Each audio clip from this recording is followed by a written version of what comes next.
Hey guys, good morning, Mike and Chris and Donna, Lizzie, Joe. Good to see everybody and jumping in today. Happy Friday. Spread the word. Let people know. Hey, check out the show, canceltheshow.com. Literally, you can listen to us on our website. You go to the website, find everything you need. Some of you go straight to the website. Some of you go to the different individual platforms. There's a lot of platforms. We got a few. Hi there, Karen with K. Angie, good afternoon from the UK.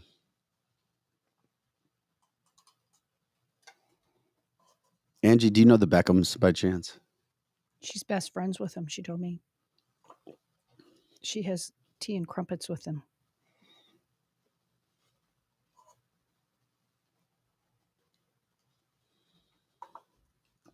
Trisha. Hey, Trisha, good morning.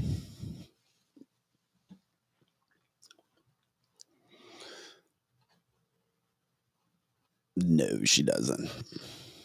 No food for you. No food for me. Nope. Trisha's building a house and she's almost in it. Out in God's country. She's got a lake and everything.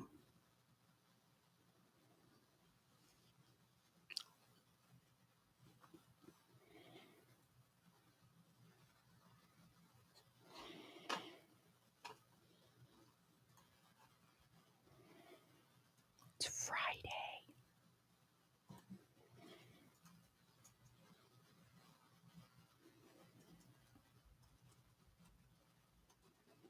Projo's really excited it's Friday.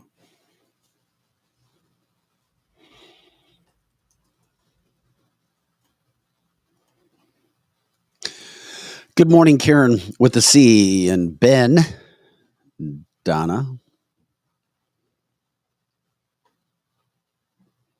Appreciate everybody jumping in again. Let's see here. We love it when you like, subscribe, share the show, as always. Appreciate it. Appreciate it. Appreciate it.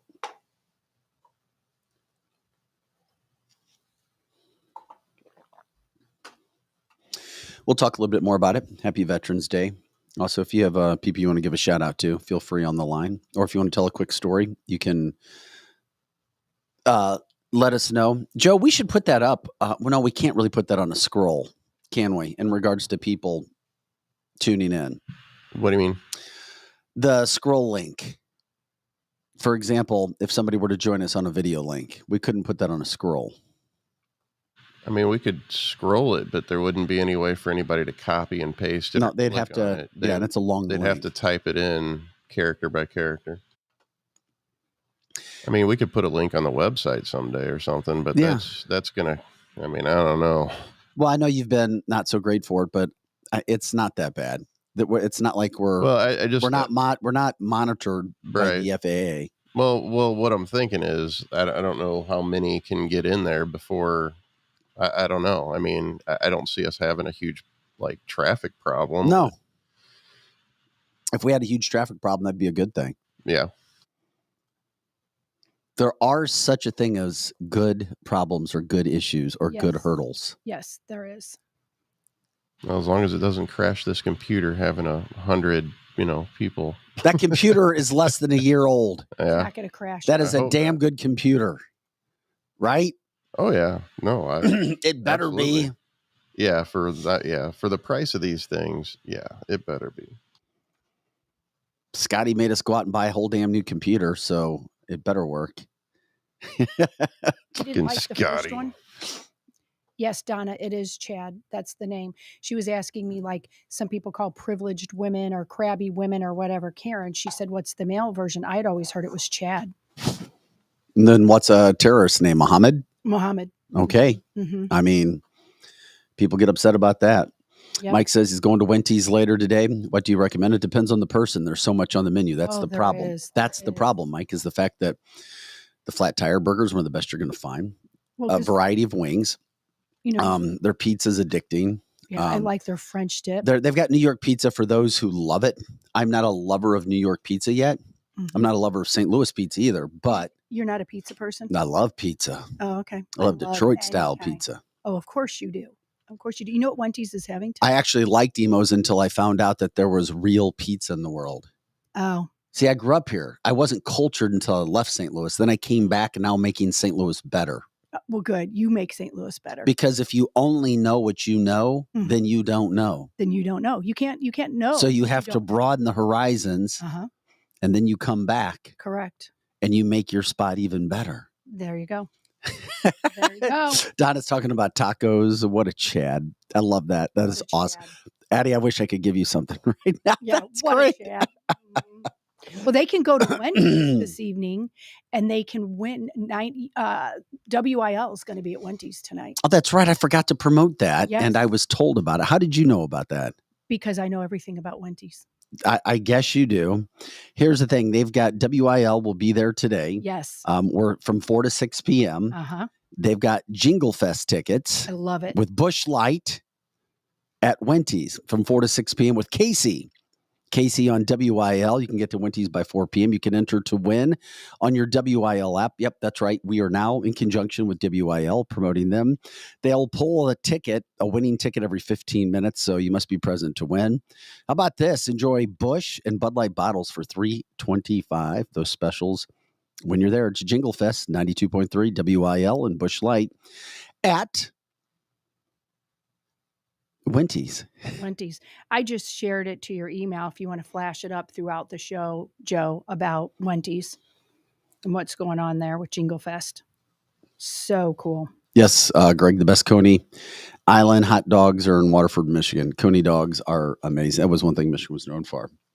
I was teasing. I used to love emos, and then when I went out and learned about other pizza, I'll still eat emos. Don't.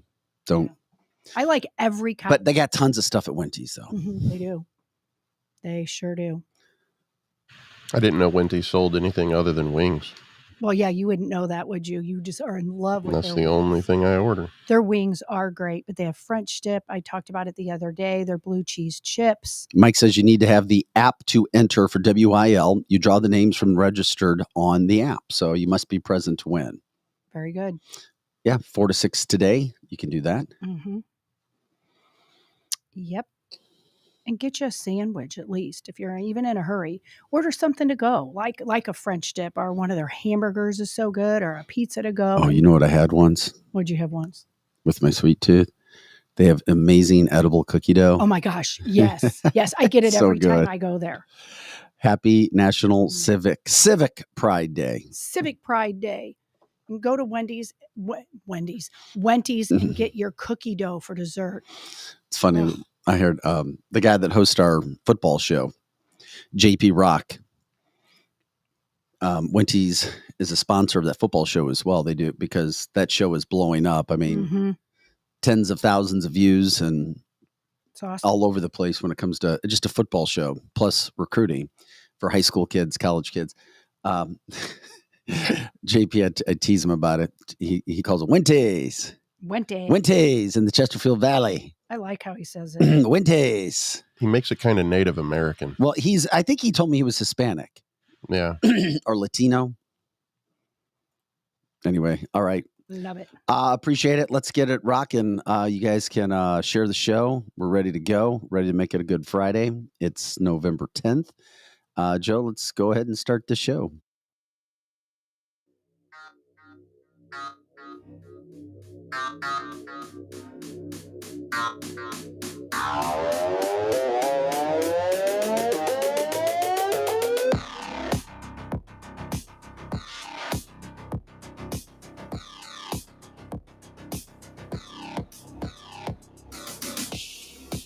Hey guys, welcome into the show. It is cancelthisshow.com. Happy Friday. Glad you're with us. November 10th. I'm Vic Faust with Lizzie Sparks and Projo in the house, taking care of everything on the boards. Coming up in the 9 o'clock hour, Kelly Manno, social media influencer and superstar, joins us in the studio.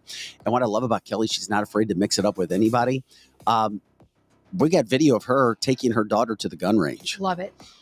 And don't think for a second that Kelly's some hardcore conservative, because she's not. She doesn't talk politics, but she's a big believer in the Second Amendment rights. Mm-hmm. And why not when this country is going to hell in a handbasket? Amen.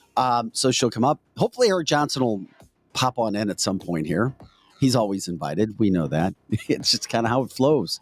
He goes with his flow, and we go with his flow as well. Absolutely. So he may be showing up as well. Happy Veterans Day.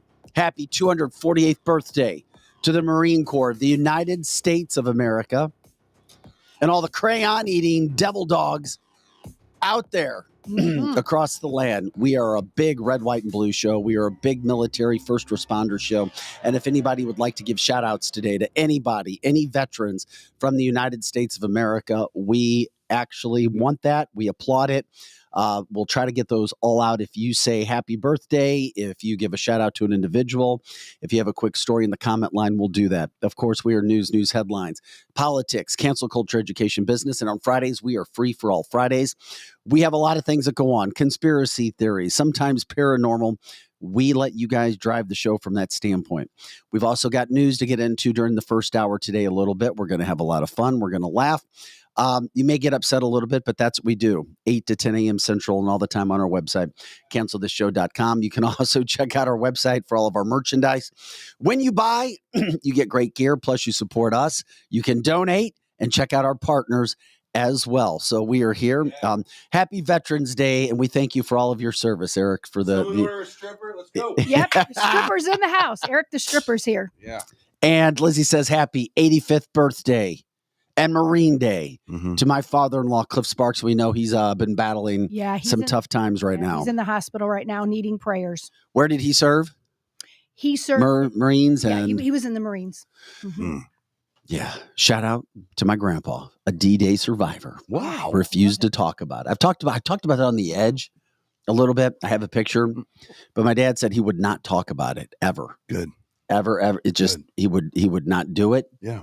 He talked about walking the streets after they conquered. Mm-hmm.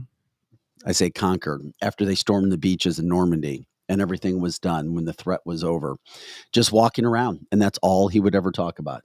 Just a little bit from that standpoint. Yeah. And I guess none of us know unless you serve. Friends, family, loved ones. We were talking about that this week, especially, would you want your family or your loved ones to sign up to go into the military, especially when there's a chance they could go overseas and you have a president who does nothing. Actually, they had some bombing strikes on Syria because of some of the drone strikes that have hit. It was over 40 drone strikes against American troops in the Middle East. In the old days, you didn't think about it. It wasn't something you thought about. It was 18 years old. It was like, anchors aweigh, my friend. And you would get on a Navy ship and you would travel the world making sure that the United States was protected. Guys were fighting each other, lying about their ages. Oh, yeah. So that they could. To fight. I mean, in wartime. Now, the parents have to sit down and think of Mark Schmitz and say, maybe it's not a good idea that you actually do anything right now because we're not sure that the management is up to speed. That's a true story, and that needs to change. And that's only going to come with a new commander-in-chief. But happy Veterans Day, man. Not to mention the next war is going to be on our soil, probably. I think. Shout out to Tony Noble from Michael. That's his father-in-law, former Marine out there as well. Cindy says, shout out to my son-in-law currently serving in the best branch of the military. That's the U.S. Marine Corps. They're the badasses. They are the badasses, no doubt about it. Eric, it's good to see you. Welcome back into studio, my friend. How has your week been so far? It's so good. Good. It's. I was trying to figure out, not to change the subject from Veterans Day to leaves, but did the leaves seem like they went from green to brown? Or did I miss mine the color? Red. Mine are red. They are? Yes, mostly red. Okay. Yeah, I hope that you guys are seeing good leaves because I'm seeing great leaves. Leaves. Because where I live right now is like all trees. And I was like, man, it's all green. Look at this. How beautiful. And then boom, I looked out the window today. I was like, everything's brown. Where is the colors? It goes too fast, doesn't it? Oh, wow. That's how bad my week was. Is I had to go from did not see any colors in my leaves? That kind of tells us what kind of week. Eric's in a traveling band. Is Platinum Rock Legends anywhere this weekend? It's called a hiatus. Damn, good for you. It's like what a bear does in winter, where you just goes into a cave and starts sleeping. Good for you. So but when you reach that level in life of anything, you can pick your shots. No, but tonight. This is for invitation only. Maybe I can get you guys in. I'm sure I can. Yes. But I've got a football. Well, then don't worry. Then I'm not invited. All right. Lizzie, what are you up to? Yeah. Well, invite us. We'll go. There's a So the singer Will, Yeah. he's trying his hand tonight at our friend's house, crooning. Serious? He's a closet Frank Sinatra. So we're gonna go all Closet watch him do that. crooner. And I think I know him. If it goes well, he's gonna try to be Harry Connick Jr. I was just going to say, I'm a Harry Connick Jr. fan. Yeah. I like Harry If it Are go- you now? I am. Yeah, I How am about too. I that? love You it. learn something new about everybody every I day. mean, I like the Star Turtle more than any of his other albums, but Star I couldn't even tell you what was on Star Turtle. it's his like jazzy funk kind That's of good. album. It is. It's really good. All original. I Best love it. Christmas music is Harry Connick or Michael Bublé. I Right. just love it. Yeah, that's true. So we're gonna go over there and probably throw tomatoes and stuff at him so he doesn't get any wild ideas. That's awesome. Aaron says, Happy Veterans Day to my grandfathers, Gary Smith, Bill Bland, and my dad, PVC Mark Bland, RIP. Greg says, Grandpa was stationed at Pearl Harbor with Grandma and Father Gunnery Sergeant William Steiner. I'm sure the World War II and Vietnam veterans are holding things down up there. We appreciate you throwing that out there, Chris, as well. If we missed something, forgive us if we didn't get it because we get lots of comments that come in. Please repost, and we'll certainly do our best to get it out there as well. And that was Cindy who was talking about her son serving in the best branch of the military. That's where we are. Okay. What about The Rock for president? Have you heard all of this coming back out again? It's time for we need to get past all that garbage. We got to get past. You don't think it's serious? No, we got to get past the Oprah Winfrey's running for government. What about Vivek? What about Vivek calling out Michelle Obama the other night right there on air on a televised debate? Mm-hmm. I mean, it's not just us that started this months and months ago. I mean, people are talking. I get it. But I said about a month ago, and I think I just heard it in passing because sometimes I'll listen to our old shows just as I'm working. And I think I said something like, it's time that we had an aptitude test for these jobs that people run for. Yeah. And I thought to myself, we made a reel out of it. It was great. And I thought, well, maybe that's where I heard it. And I go, damn, this guy is a genius. Mm-hmm. And then I look over and it was me. And so you know, so you I are think- great on our reels. I haven't seen any reels, but I do think it's time. Hamas does not like you, by the way. No. They don't? No, on our reels, Hamas Eric, does not like any of us. Let's just say that. Matter of fact, I feel a little less comfortable with you in the studio. Yeah. When our reels, Eric, are a screen, a lot of them are you because you're just like, you kill it. And you have a lot of Hamas people coming out. It was only because of one damn reel. Yeah. Because we explain the history, and sometimes if you hear things you don't like, Hamas, they will attack you. And just when you're trying Hamas to be fair, or Palestinians or the Gen Z who think they're Palestinians. All of them. it's kind of all in, they're all kind of grouped together, whether they realize it or not. Well, That's didn't we the have problem that makes it dirty? Didn't St. Louis just have a big Palestinian thing yesterday in Manchester Road? Yes. And then they had a little one in Forest Park. Only one was arrested that I saw, but that's enough to piss you off and ruin traffic. That's for sure. Especially, what are you protesting? What gives you the right to protest? Not to get too off base, but my God, it's crazy the crap that's going on. By the way, Mary, what Vivek said, he's like, we all know Joe Biden's not running for president. Be honest, Democrats. Just say it right now. Is it Gavin? Is it Michelle Obama? Let's just be honest, because you're not being honest. We all know that Joe Biden is not running for president. That's what he said in the debate. Well, he's not, but it's going to be weird. It seems like he's running out of runway to get out of the race. Did you see him trying to put on a T-shirt yesterday? I can't even. Look how slow this was. Joe, pop that video up when you get a chance. Joe Biden on stage. And I was like, okay, normally you put a shirt on. You're like, yeah, whatever. This takes Joe, I don't know, 40 seconds to put a T-shirt on. Here it is.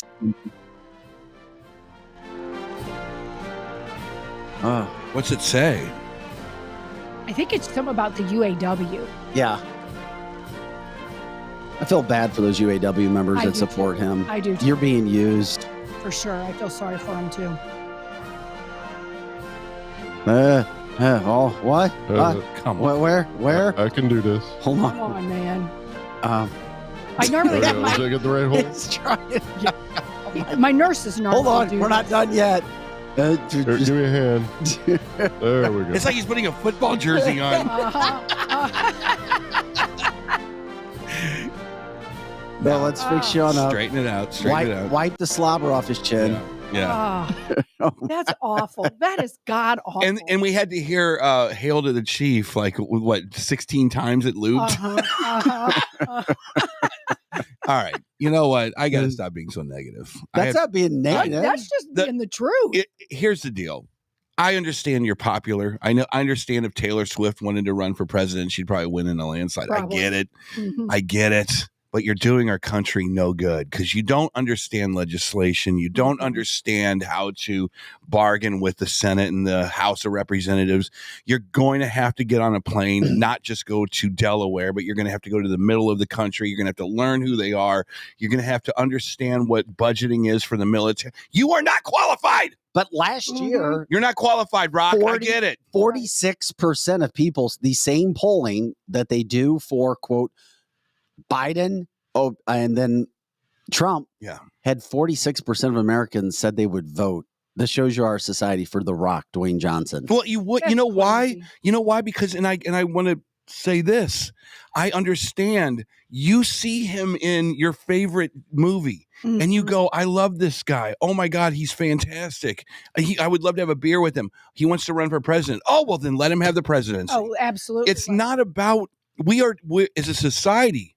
That's it. We're stupid. It's an American We're stupid dumbasses. society. Let's face it, though. If The Rock does get in office, you know it's Obama that's going to be right there in his ear, just like he was with Biden. Because we're stupid. Sure. It's not that Obama is this amazing figurative leader. He's not. It's just who can we get to elected on our team? We're in the age of, this is not the greatest generation anymore. No, it isn't. We're living in the age of beauty queens, and we're living in the age of who are we going to vote for the homecoming princesses and this, that, and the other. What do they look like? Not are they qualified? I don't want anybody in office who trained to fake fight. Sorry. Right, to fake fight. Think about that, to fake fight. Yeah. And you know what? If you really want to be the president, again, we need an aptitude test. And I don't know what that test is, but you have to talk. And that's the problem I have with Trump, to be honest with you guys. There's a thing that the presidency used to have. It's called decorum. And it was protocol. And there were ways that you acted like a president. And you scared the crap out of other countries that were going to stand up against you. And you did it quietly. I speak softly, but carry a big stick. You remember that kind of stuff? Trump speaks loudly. And it does. And if you really pull back, you go, well, damn, you only got a few miles of that damn border wall put together. You didn't really do that much. You have good policies, but you didn't have the opportunity to really implement them. I think if Trump shut up and he goes, this is what I'm doing for this country, and you didn't hear from him on Truth Social or whatever, and you didn't worry about his lawsuits that were going on, if he just shut up and said, I know how to fix this joint. He's saying that. Give me 4 years. You won't see me on social media, and we will go ballistic fixing this place. Well, I think he would do himself a lot of favors. Well, by the way, a Clinton insider said that there's now internal friction between the Biden camp and the Obama camp. Of course there is. And Don't you think there's always been? There is. But why is there even a thing called the Obama camp? Because he set up shop in Washington, D.C. I thought he's the former two-term president. Why is there an Obama camp? If you could keep power, Vic, I know. if you could I'm being keep power, sarcastic. if you could keep power, and your power was a briefcase from your house to the White House, and you didn't have to say anything in the media ever, would you not take that? Would you say, look, I think Joe Democrats, needs help. I think Democrats like it. I think Democrats do like it. They know that they voted for a moron. They voted for somebody who can't do the job. So their pride doesn't allow them to switch to Trump. So they have to go back on something else. Well, at least we got a good president in the backdrop trying to help out. They'll justify it. That's They'll right. find a way to get to that point. Yeah, they're looking. Obama is Tom Cruise in Top Gun 2. Yeah. Okay, Think about that for a second. give me the. Think about it. I can't Top see Gun anything patriotic about Obama. Okay, Top Gun 1, Tom Cruise was kind except of when he's wearing an Iranian flag or something. yeah, whatever that is. But you got to think of it like this: Tom Cruise comes into Top Gun 1, kind of this, off the wall kind of, and then he saves the day, and that was Obama. He saved the day for the Democrats. Boom.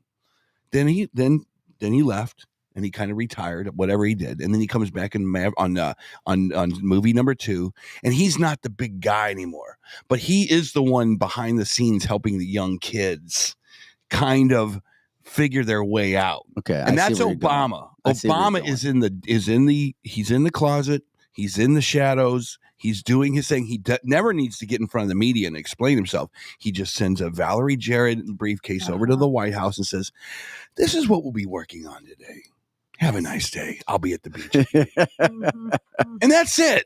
And if you are an intellectually smart American, you know that's the truth. You don't have to debate it with me or Vic or anybody. It is what it is. Because I'll tell you right now, and this is when I knew it, Lizzie. Day one. When Biden walks out into the Oval Office and he's got 78 folders in front of him, I'm like, he did not put that together last night. Right. You know he didn't. Although 78 folders. He had more cognitive function at that point in time than he does now. For sure. It's been a 3-year. Yeah. Yeah. Basically, he was just signing basically the entire United States energy pipeline system away with one fell swoop. And he's like, I know he wasn't watching Magnum PI or Murder, She Wrote and did all that work. There's no way. So that's when I knew. I go, oh, we got a bunch of Gen Z lefties on the case right now. Well, the Gen Z lefties are all over the place. They're the ones that are out protesting in St. Louis, as we talked about. Although our country has been overrun. It's not, I mean, I do see we have the white young liberals out there thinking they're fighting for some good cause for Palestine, and Israel's occupying our land, even though the Jews were there hundreds and hundreds of years before any Palestinians ever showed up. It's very interesting, though, because this country seems like all of a sudden, Eric, you've talked about sleeping cells and sleeping giants. Yeah. There's a lot of Muslim out there. There's a lot of Muslim support. There's a lot of Jew hate. Mm-hmm. And in our country. It is in St. Louis, Missouri. Bad. How did that get here? And I think a lot of it over time, because most of the people who are out protesting are not going to be illegal unless they see that police aren't arresting you anyway. You have to do something very, very, very, very egregious to get arrested these days. Mm-hmm. Which is sad. And they're wearing masks on their face and glasses in a lot of cases, so you can't even see who they are. Wow. So unless they're the Antifa handbook over the head, yeah, they're allowed to do it. They're allowed to obstruct the street. My whole problem with all of this stuff is, and I didn't have a chance to really chime in, I guess, since any time. But here's my thing, and whether it's Hamas and the Palestinians have got to be separate. You got to put them in their own buckets. I'm afraid you have to. Because the Palestinian people voted for him, but that's their leadership. That's their leadership, right? The Palestinian people, and they don't know this, and this is what I mean about our society is becoming stupid. They had the ability to take the Gaza Strip, and I'm just learning all this stuff myself, and I'm just talking practical, and I love the Palestinian people because they're human beings. I love them.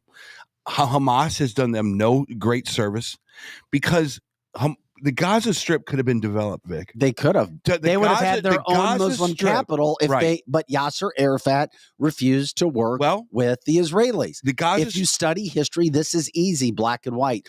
But there's a side that doesn't want you to remember history. But here's the deal. It is shoreline property for days. They could have put casinos out there. They could have they could have been Dubai. It could have been Dubai, and they could have had these beautiful. It's because they hate Jews. Okay. Well, you know what? The hate has got to stop. Yeah. You and I agree, but it's never going to stop. Time is linear. Whatever happened 5,000 years ago is over. Mm-hmm. Wherever we're at right now, this is your opportunity for your kids.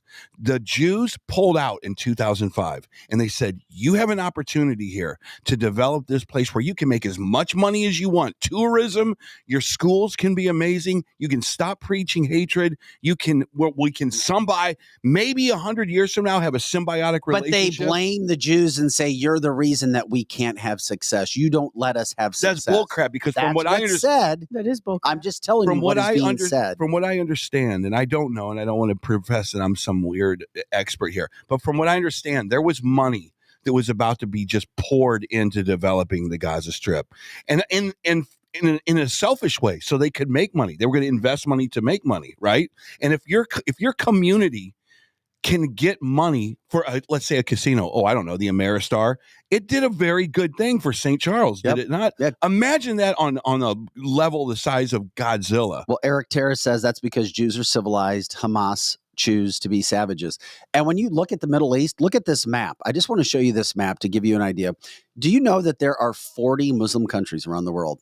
Not one Muslim country is accepting,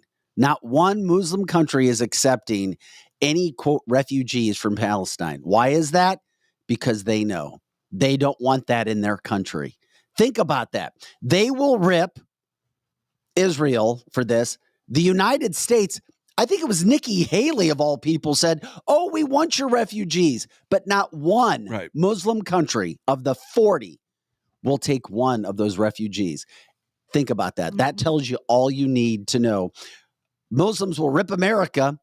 They'll rip the Jews, but then they won't take one refugee because they don't care. Yeah. Look at that. Look at that map. Yeah, they don't care. They don't want the junk we got. There's Israel right in there. Mm-hmm. That is the Arab world, the Muslim world right there. Yeah. Even Bill Maher had to come out. Now, granted, Bill Maher is half Jewish. He's half Irish. He even tried to come out in his latest show and give a history lesson. He says it's unfortunate young people and Muslims refuse to accept what is fact. Yeah. And he breaks it down all the way through history. If you want to talk about, well, they took our land. No, actually, you took their land first. The Jews were there first. Yeah. They were there if it's going to be a timing issue, which it shouldn't be. Yeah. And then he breaks down all the times that Israel actually was willing to even work in a two-state situation. Yeah. And you know what's so weird also is these Arab states were on the precipice of working with Israel and making and kind of normalizing relationships. And I always wonder, I go, this is the fascinating thing.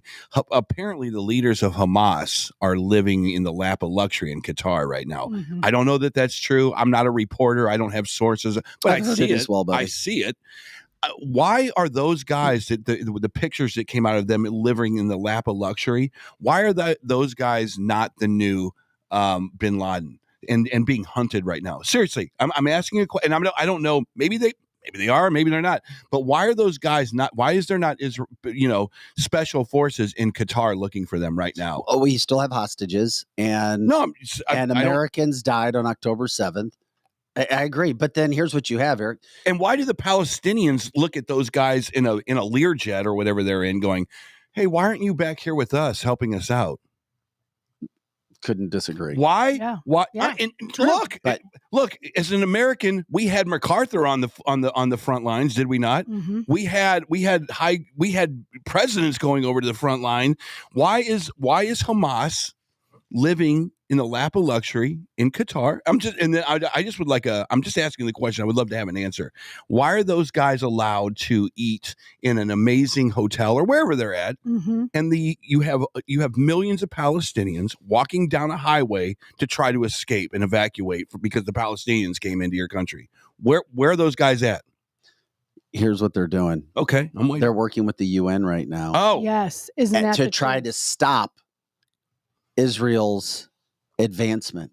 The UN is now saying, okay, you've had enough. It's time to stop. Mm-hmm. Literally, when Israel can end this once and for all, as we've talked about, civilians and innocents, you continue to support and put yourself with Iran and Hamas. I'm sorry, that's what's going to happen because they're trying to come up with this is too brutal. We can't do this. Putting those pictures of little kids out there. But they're not putting up the same pictures of people who were raped, murdered, beheaded, killed, including Americans. The same people that you and I know out there in our communities right now that are saying, oh, we've got to love these people and guys. They have no hope. It's all Israel's fault. They're not putting up pictures of October 7th and showing those too, are they? They're not. Mm-mm. The people in the streets are not protesting against Hamas. They're actually protesting with Hamas. Until you've got an identity problem, Palestine, Palestinians, and Hamas. It's a big identity problem. Yeah. And it's not going to go away, and it sucks because we all want peace, but it's not. So you can stop sending your pictures out of the civilians like, oh, Israel has to stop. Let's go bargain. Israel's tried to do this over and over and over again. And I'm not trying to take sides. I'm trying to look out and go, this is what's happened. That's what's happened. If Israel has offered you peace so many times and you've refused to take it because you say you don't like the terms, give me a break. Come on. I would, if I was a Palestinian, and let's just look at Palestine. But that's what the UN's doing, Eric. The UN is now trying to stop Israel from their offensive. Well, of course it won't work this time. It will not work this time. And it can't work this time. No, because all the Jews have to do is bring and where's our pictures Americans? What do you our mean? dead Americans and our hostages, they're American hostages. Yeah. Yet there's Americans who I know who are saying Israel stop. They're not saying where are hostages. Think about that. If you're somebody who's listening and you're posting pictures of pro-Palestine, pro-rallies, and those are against Jews, why don't you go and find all the pictures of missing Americans and dead Americans and post those on your sites as well? I'm just saying, if you really care about that region so much on this Veterans Day, then go post those pictures as well. Yeah, and why aren't they caring? You don't hear that much. You're asking rhetorical questions here, and here's the problem. I'm just trying to call people out if they feel the need to go out and post stuff, which is anti-Jew. So the problem is not the Palestinians per se, and it's not the Jews per se, and it's not the war per se. The new problem is this Gen Z class that has now gotten themselves involved, who run around in the United States anyway in the millions. And they are being fed that Palestine good, Israel bad all of a sudden. And that has never happened in this country up to this point.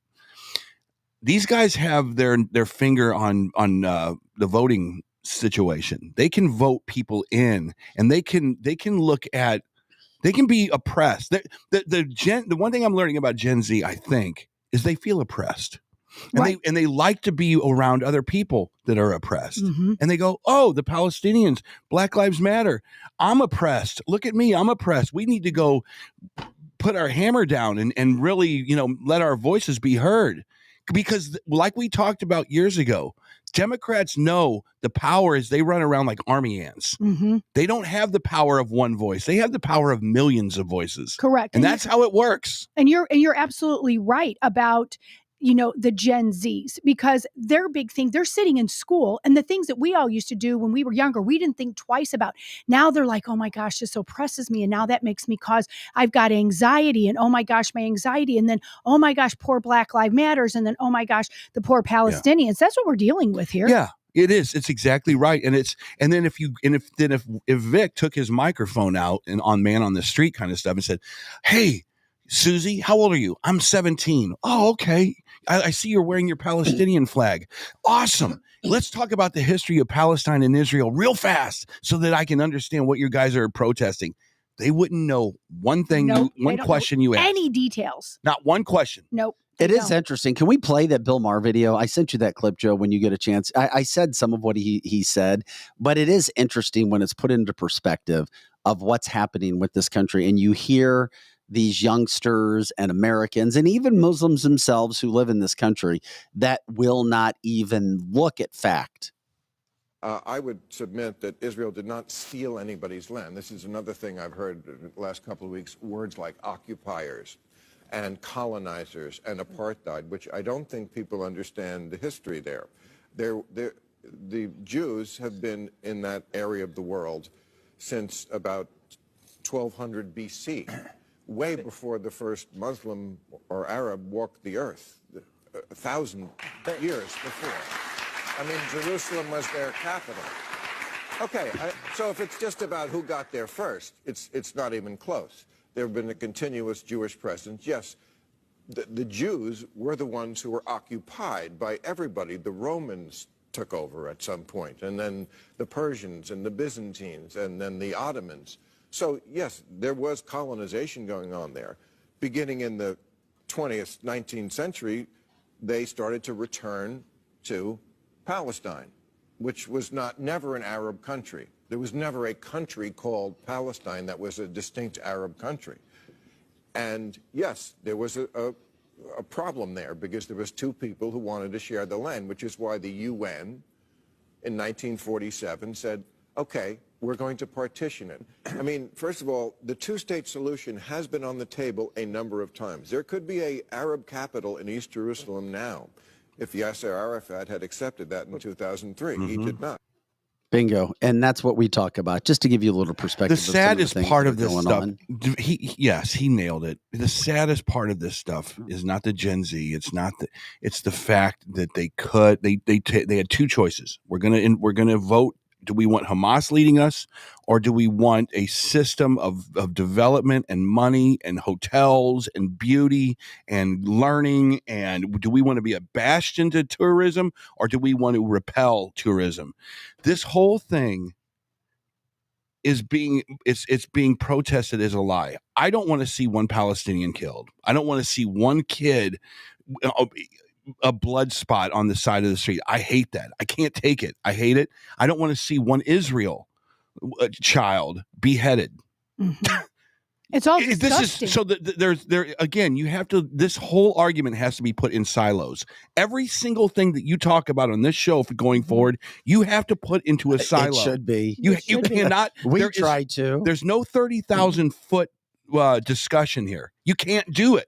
You cannot say, hey, let's talk about when the Hamas guys came over the border and started beheading people. Then you can't talk about Israel with precision strikes taking out Hamas tunnels underneath a hotel. A hospital. Mm-hmm. Every single thing is in its own little capsule. But here's the deal. This is where you can go to 30,000 feet. Palestinians, listen to me. You can develop Gaza. It's yours. You can even put your flag up and go to the UN. No, come on now. You could go to the UN and you can say, we are the state of Palestine. You know what you sound like again? If you say an infomercial guy, I'm going to kill myself. No. This sounds exactly like what you said when it came to your speech when you became St. Louis mayor. Oh God. Of how St. Louis City could reinvent itself very easily. It could. It is. I don't even have time to get into that right now. And isn't that sad? We can make practical points and make an entire city better, but because we're not in the government underbelly of corruption, it can't get done. Well, it is a Friday. We try to have a little fun here. Look, Jesus Christ would come back on this planet and he would say, first of all, knock off the fighting. Stop. Eric, if Jesus showed and did a press conference, yes, he'd be ripped by the liberal media. Right. No. He would be crucified again. Are you kidding me? He wouldn't care in 2023, just like he didn't give a damn back in 0 BC. He wouldn't care. But I'm just telling you the attitude of Americans. No, he would sit there and he'd go, my brothers, my sisters. Yeah, and they'd say, you're a fake. And then you would go, well, fine. I want to see miracles. I want to see an ID. Let me see your ID. Where's your passport? We're dealing with the exact same thing. Could you imagine if he walked up to those kids? I'm just saying, I'm here. Let me just again. This is hypothetical. Hamas would try to kill him. They would behead him. This is Freaky Friday. This is Freaky Friday. Free for all. So he would go. First of all, Pontius Pilate brought the rage. He goes, I'm good. He goes, bring it, whatever you got.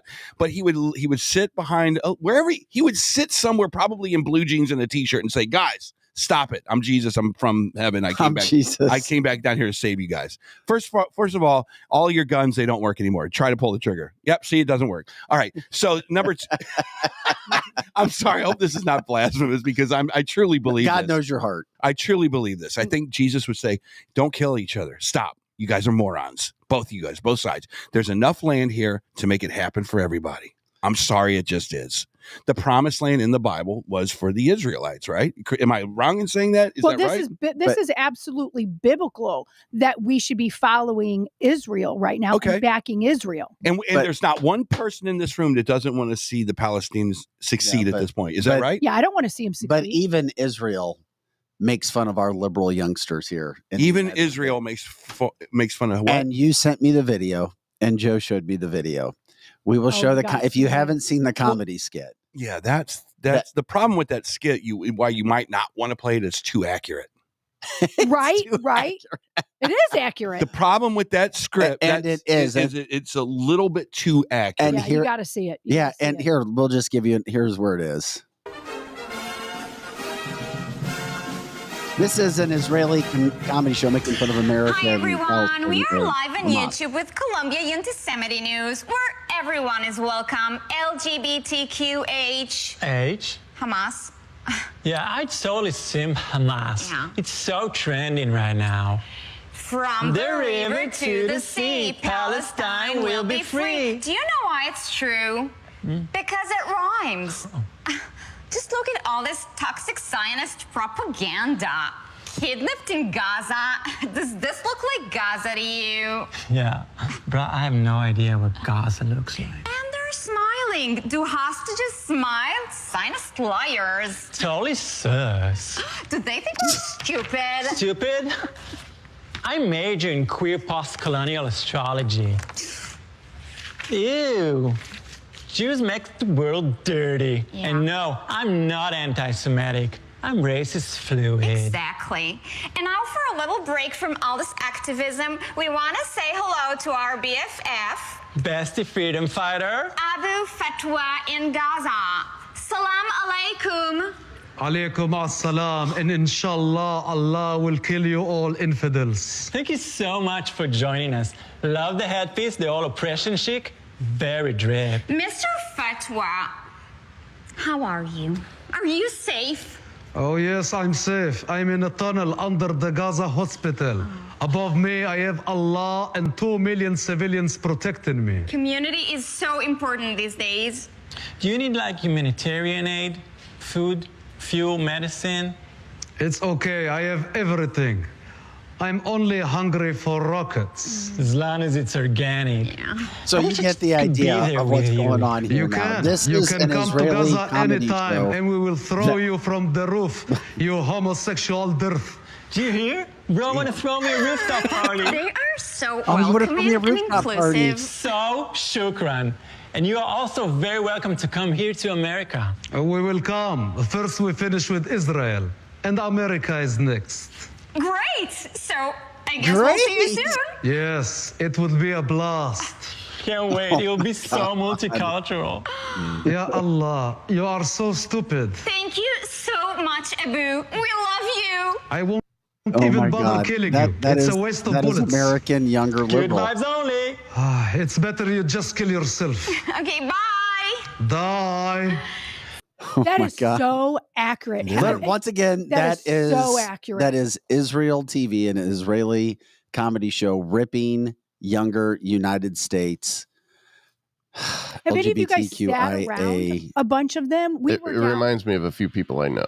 Yeah, we Sadly. sat around at a restaurant one day and overheard some millennials and probably Gen Zs, and they sounded just like that the other day. I heard it Just like that. yesterday at a hospital in St. Louis City, and Mhm. then it never surprises me when I go into St. Louis City or St. Louis County Mhm.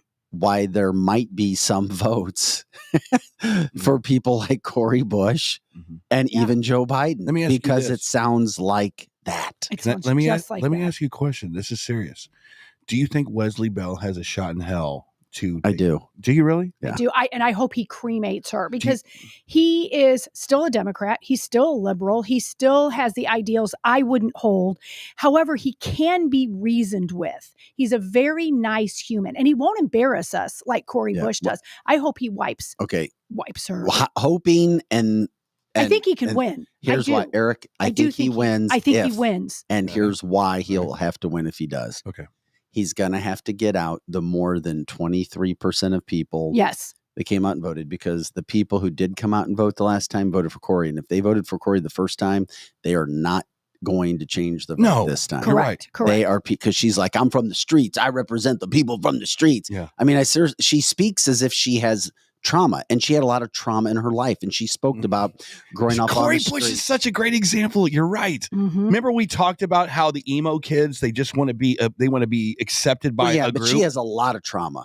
But she I mean, she doesn't. had physical trauma, abuse trauma, Mhm. lots of trauma. Let me ask you this: and now she rules with what trauma? What trauma? I mean, I She don't was know. A drug addict. She talked Drug about addict. she was homeless. Okay. She probably turned some things to make money. Yeah, she turned tricks. Okay. She's had I numerous don't know that abortions. for fact. Well, she I've seen her in an article. Can't she judge did her. talk You know about what? abortion. I'm just saying. Can't judge it, but No, but that's everybody not me comes. saying No, she's right, bad. right. That's me saying she has trauma, Right. and she leads and rules with trauma. with Okay. trauma. Okay. Mhm. Well, we can't do that anymore. So We need it. We need a good the society. people who, unfortunately, there's a lot of people who've grown up and lived like her.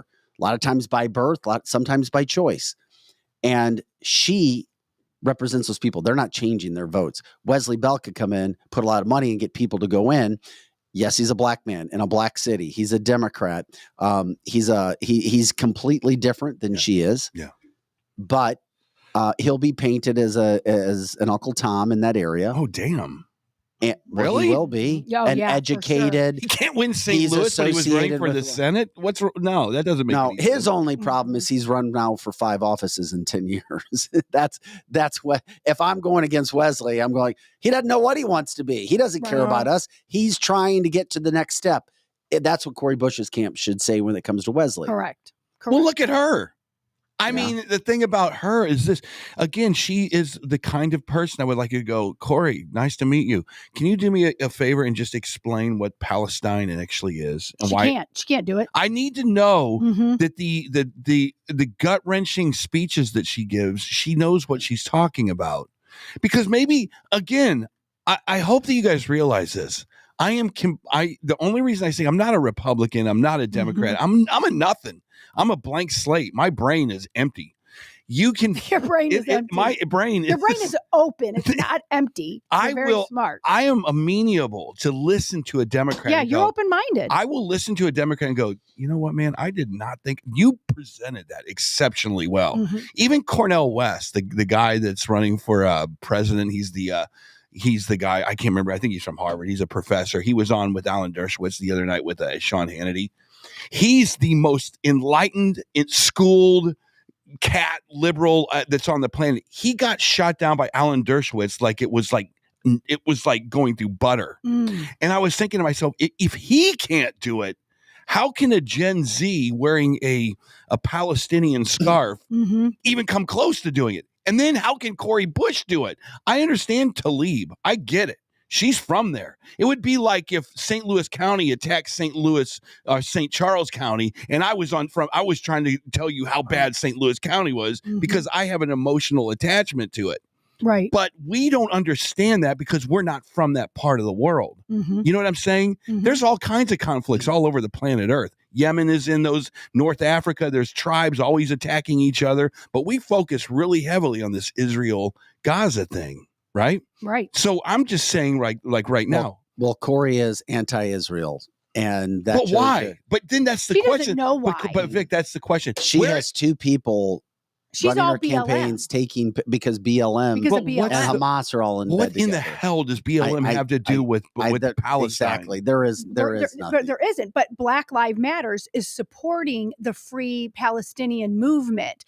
And she's a racist. Whenever you see her talk, it's always about the white people and race and right and race and race. And you just see her and her hands are flying. She has nothing in her brain other than hate the white man, hate the white person. And so if Black Lives Matters tells her to do it, she does it. Do I think she's getting paid by them? Yes, but it's also what Vic was saying, how she grew up. She's just fueled to hate white people. And those stupid white liberal millennial kids that are moving in her area go, yeah, I have anxiety. And oh my gosh, you're right. We probably have been mean to you because I grew up, out in suburbia with my parents who gave me a Mustang. And now I'm going to come here to the city and I'm going to improve it. But in the same time, now I've got anxiety.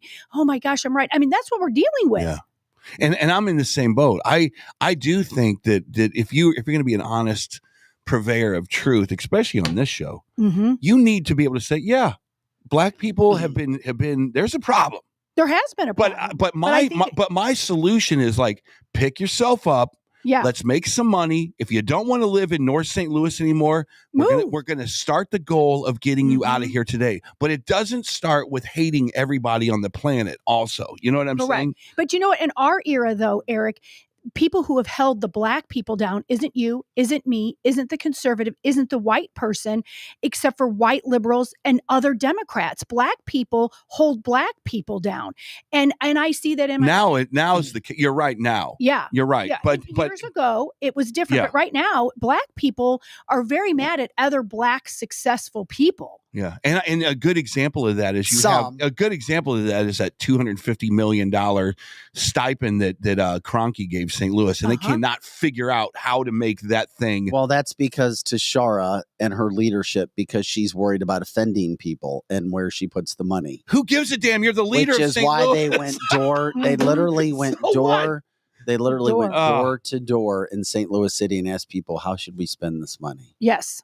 I Here's would how have said, if you're asking me, then can I go be mayor? Me too. Right. You better not out-mayor me because I will out-mayor you. We could be on the same staff. Okay. You should be on the same But I ain't staff. going to live in St. We'll Louis be like anytime Milli soon. Vanilli of mayors. Yeah. I would live in St. Louis. Okay, if either one of the two Millie I'm Millie.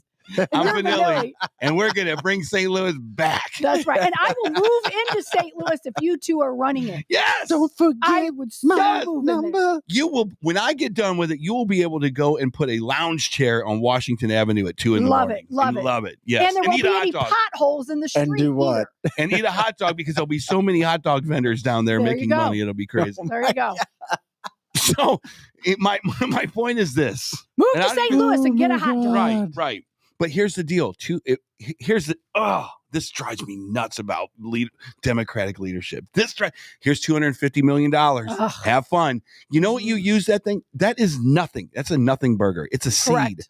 Take that seed money and develop business and Amen. develop things that will bring you back $5 billion. Mhm, mhm. Right? And well, that's yeah, not what but- they're doing. They're Bill Gates was going to give his kids like $1 million. But Eric, we're so messed up. I don't care. I can't care about that anymore. If you're messed up, you're going to lose the money.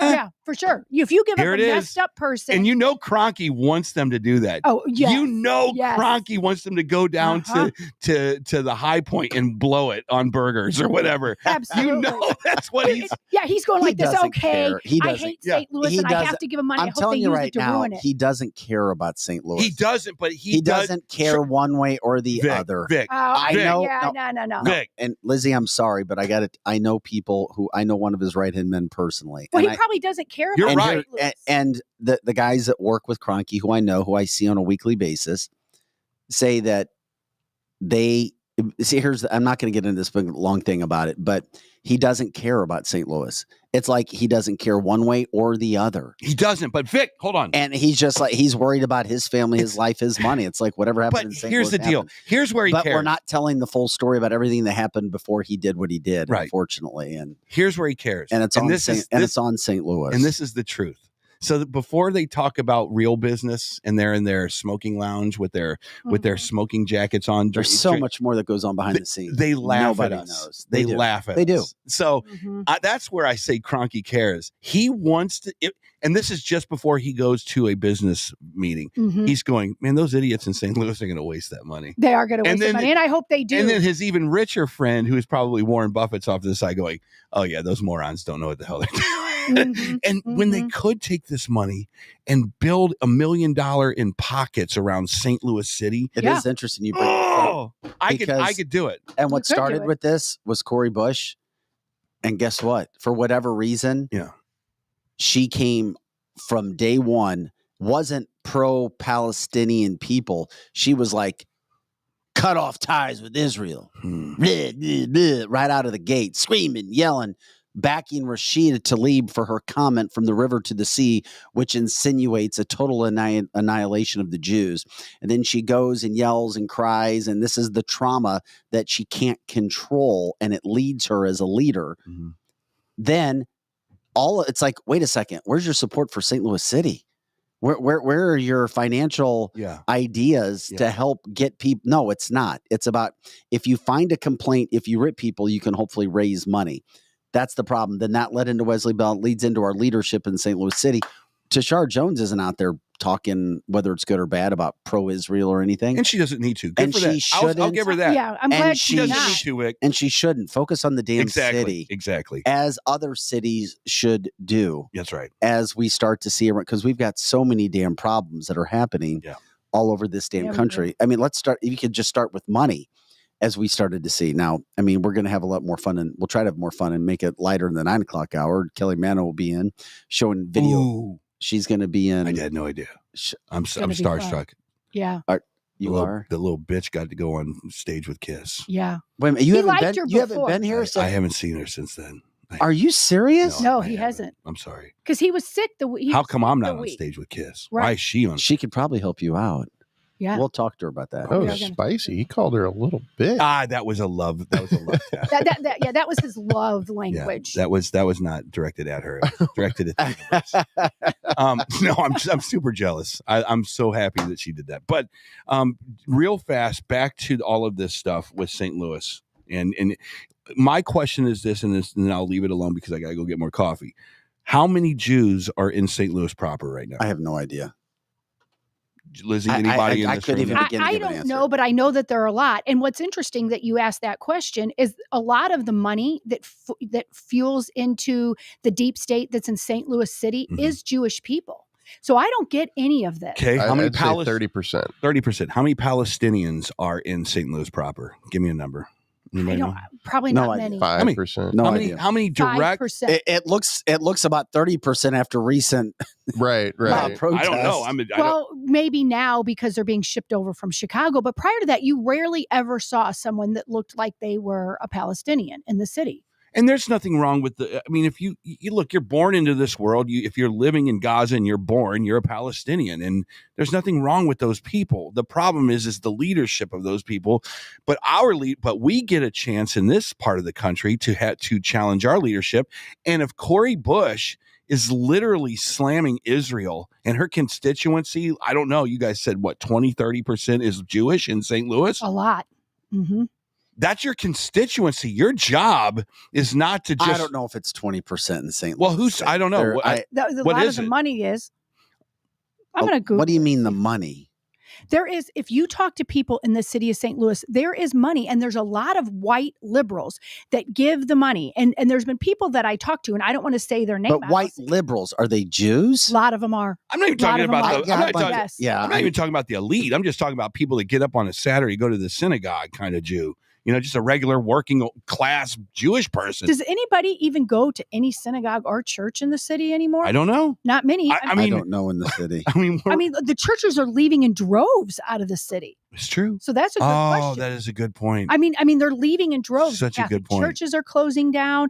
They're sitting there vacant. They're broken. And, I don't think anybody I shouldn't say anybody, but a very small percentage, and I don't know what that percentage is, that is religious. They don't live in the city anymore. Yeah, that's a good point. Here's the deal.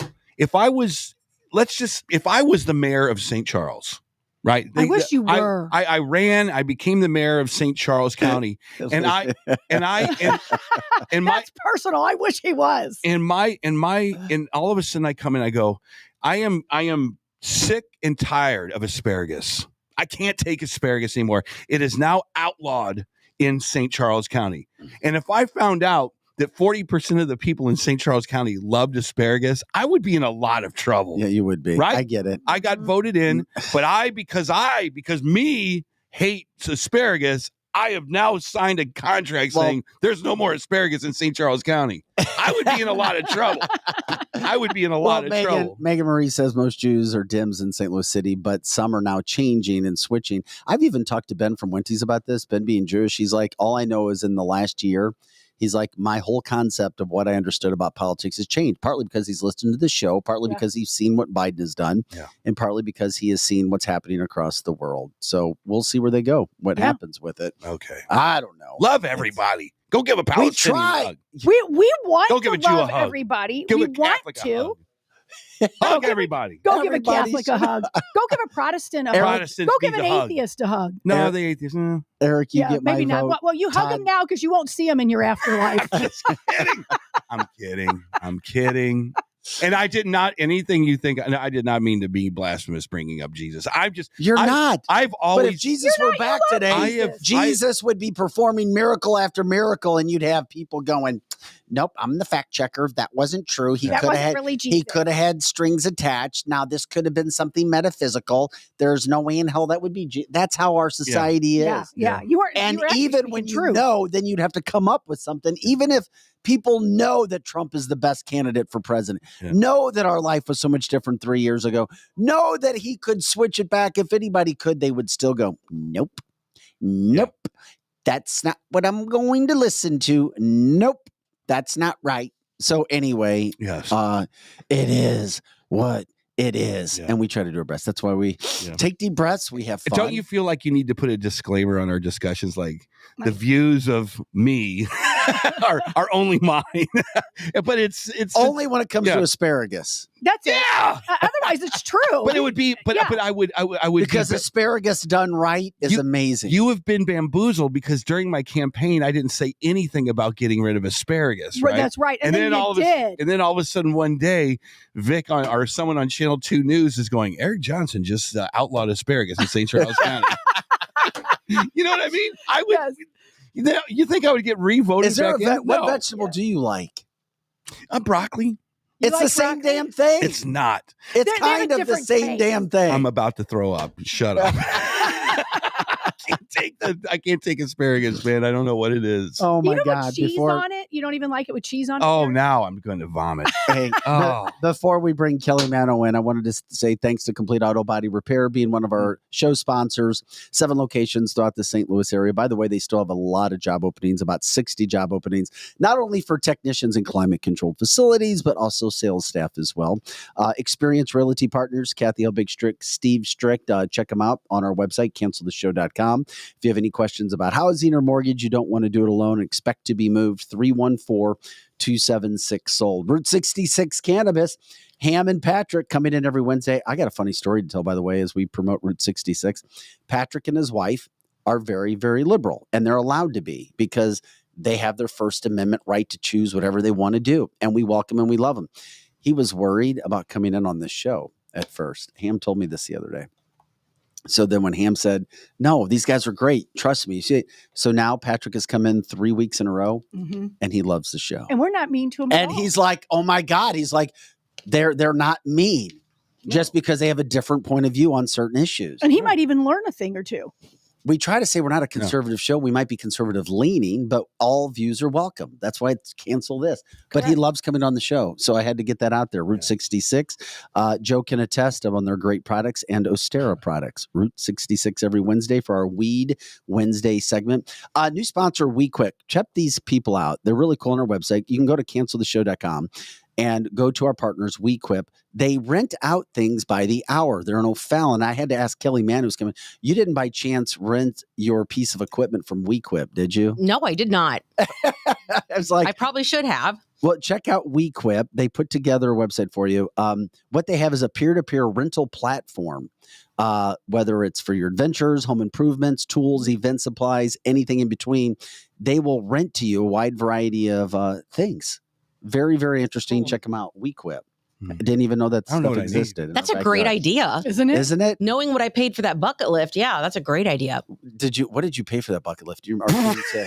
I thought you got on the spot right now. Don't worry about it. I think it was like $300 or $400, but it would have been $700 to have a roofer come out. So yeah. So you saved money. SolarCitySTL.com. We started talking about solar, SolarCitySTL.com. You can check them on our website as well. Justin Talavas came in to talk about the benefits of doing that, if it makes sense for you to do it or not. You can also go to SolarCitySTL.com, SolarCitySTL.com, or you can call them at 636-515-4895 and tell them you heard about them on CancelTheShow.com. And, of course, Strategic Air Services. When it comes to concierge flying, luxury flying, private flying, there's no better place. They're also looking for pilots. It's a great place to work and people to work the warehouse that pull the planes in and out of the hangar, the beautiful hangar. Strategic Air Services located in the Chesterfield Valley, where we broadcast live out of Monday through Friday, 8 to 10 a.m. Central, and all the time on our website, canceltheshow.com. Pro Joe's here, engineering, making sure everything's going as good as it can. Eric Johnson, Lizzie Sparks, I'm Vic Faust, and it's Friday, and every other Friday we check in with our friend and part of our show, Kelly Manno, social media superstar, all-around good person, and gun enthusiast. Gotta love her. Hang on, before we get to the gun stuff, have I met another adult? Have I found my person? You don't eat vegetables? No. Oh, neither do I. Not a single. They're disgusting. They're disgusting. Boom. What you got? I told you it sucks. Actually, before we get to Squash? When's the last time you ate vegetables? So on my son's 19th birthday, we went to one of those Japanese places where they flip the stuff around. I can relate. Yeah. And like one giant anxiety attack for me, first of all. I'm like, I'm going to get caught on fire. I'm going to choke on this chicken he's throwing at me. But then my son was like, I instantly started scraping the vegetables off, and my son was like, Mom, just try it. It's good. Mom, just try it. And I tried it. It was disgusting. Yeah. I am so sick of people making me try food I don't want to try. I think we have our first Kelly drop. Oh, God. Good. Was it about chicken? Yes. I know. Choking on chicken. Choking on chicken. Joe, you and I have dirty minds. Sorry. But the embarrassment comes later in the meal, doesn't it? When you eat everything and you have this mountain of vegetables. But I'm too old for people to tell me what to eat. Okay, I have the palate of a fourth grader. Yes. I would eat Kraft macaroni and cheese every day of my life. I don't care about different restaurants. I don't want to try new foods. Right. I am so happy with what I eat, and I want everybody to leave me alone. Kelly, listen to me. The only way you get the nutrients out of a piece of broccoli is when you take it right out of the earth and throw it away. Throw it away. Exactly. You just click on it right then. Just tell everybody, the minute you put any vegetable into boiling water, you've now erased everything except for the caloric value. Good night. I'll be here all Do you use a microwave, Eric? No, that's even worse. I know, but that's what they say about a lot of food. That's even worse. I know. Unfortunately, I live with microwaves. I mean, are you one of those people, Vic, that actually tried cauliflower crust on your pizza? Ew. Come on, man. That is disgusting. No. I mean, You might as well drink Dubonnet at a football game. All I'm saying is buttered garlic asparagus is grilled is absolutely amazing. And don't ever give your kid cauliflower dino nuggets. I watched the hell my is granddaughter and she brought in a box of dino nuggets that said cauliflower. So I made them, and me and my granddaughter are going, ew, my granddaughter didn't eat them. I'm like, stop it. I'm going to feed her whatever grandma's going to feed her, and it's not going to be cauliflower dino nuggets. That's offensive to regular dino nuggets. Right, isn't it? That's what I thought. Kelly doesn't want to eat asparagus, but she'll drink Gene Simmons stage blood. Yeah, she will. I can still taste that in my mouth. Another drop. Okay. Another The drop. taste of Gene Simmons. Kelly's on fire Choking with the drops chicken today. and stuff in her mouth. Damn it. And you got Gene. Oh, no, you got Paul Stanley's. See, I know. That's Paul Stanley's shirt right there that you have. No, this is my. Oh, this one. Oh, the Star Child one. Yeah. Did you get that at the show? Did they just lock that off at you? No, I've had this. Oh, you did? Yeah. No, this isn't even a Kiss shirt. I just like stuff with stars. I wore like a star shirt to the thing, and Paul Stanley loved my sweater. Okay, and you're like, this has nothing to do with you. I got You have to give Eric. And I know you said this last time. You gave us an update because Kiss. Their people contacted you to help promote their event in St. Louis, and you showed us the video, and it was absolutely amazing. Yeah. Eric has not had a chance to talk to you since then, and he loves Kiss, and he's very, very envious of your time. So did you? Okay. Here's the reason that it's big time. Did you walk on the stage? It would be. I was watching your videos, and it would be like if someone brought me onto Britney Spears stage. I go, oh. Nice lighting. Oh, is that Brittany over there? Did you feel a sense of 1976 and going, oh my God, these guys have been through some serious history? Or were you like, is that Gene? No. Is that Peter Criss? Is Peter Criss still in the band? Did you have, was there an epiphany where you're like, I can't believe the bigness of what I'm at right now? So from the very beginning, I had said, like, I did not grow up a giant Kiss fan. I was a late Gen Xer, but I mean, my God, I know who they are. They're legends. And when I got there and they started the sound check and the guys came out, I mean, I was like overwhelmed with emotion to see them up that close. And it was such an honor. Like it really was. And trust me, there was a big part of me that felt horrible. I mean, there are so many people that would deserve this more than me. No, you shouldn't have felt horrible. Oh, no, you're doing a job. Right. You're the media. I know. And that's why, like, if I could have swapped myself out with like you or someone else, I would have done it in a heartbeat. Nobody would have watched me. Nobody. They would have watched you. Yeah. Well, and Kiss actually asked you specifically to come, didn't they? Like, you didn't contact them. No, they paid me to come. Right. Yeah. So I know every show they do a sound check with a group of people, right? That was so cool. Okay, that must have been amazing.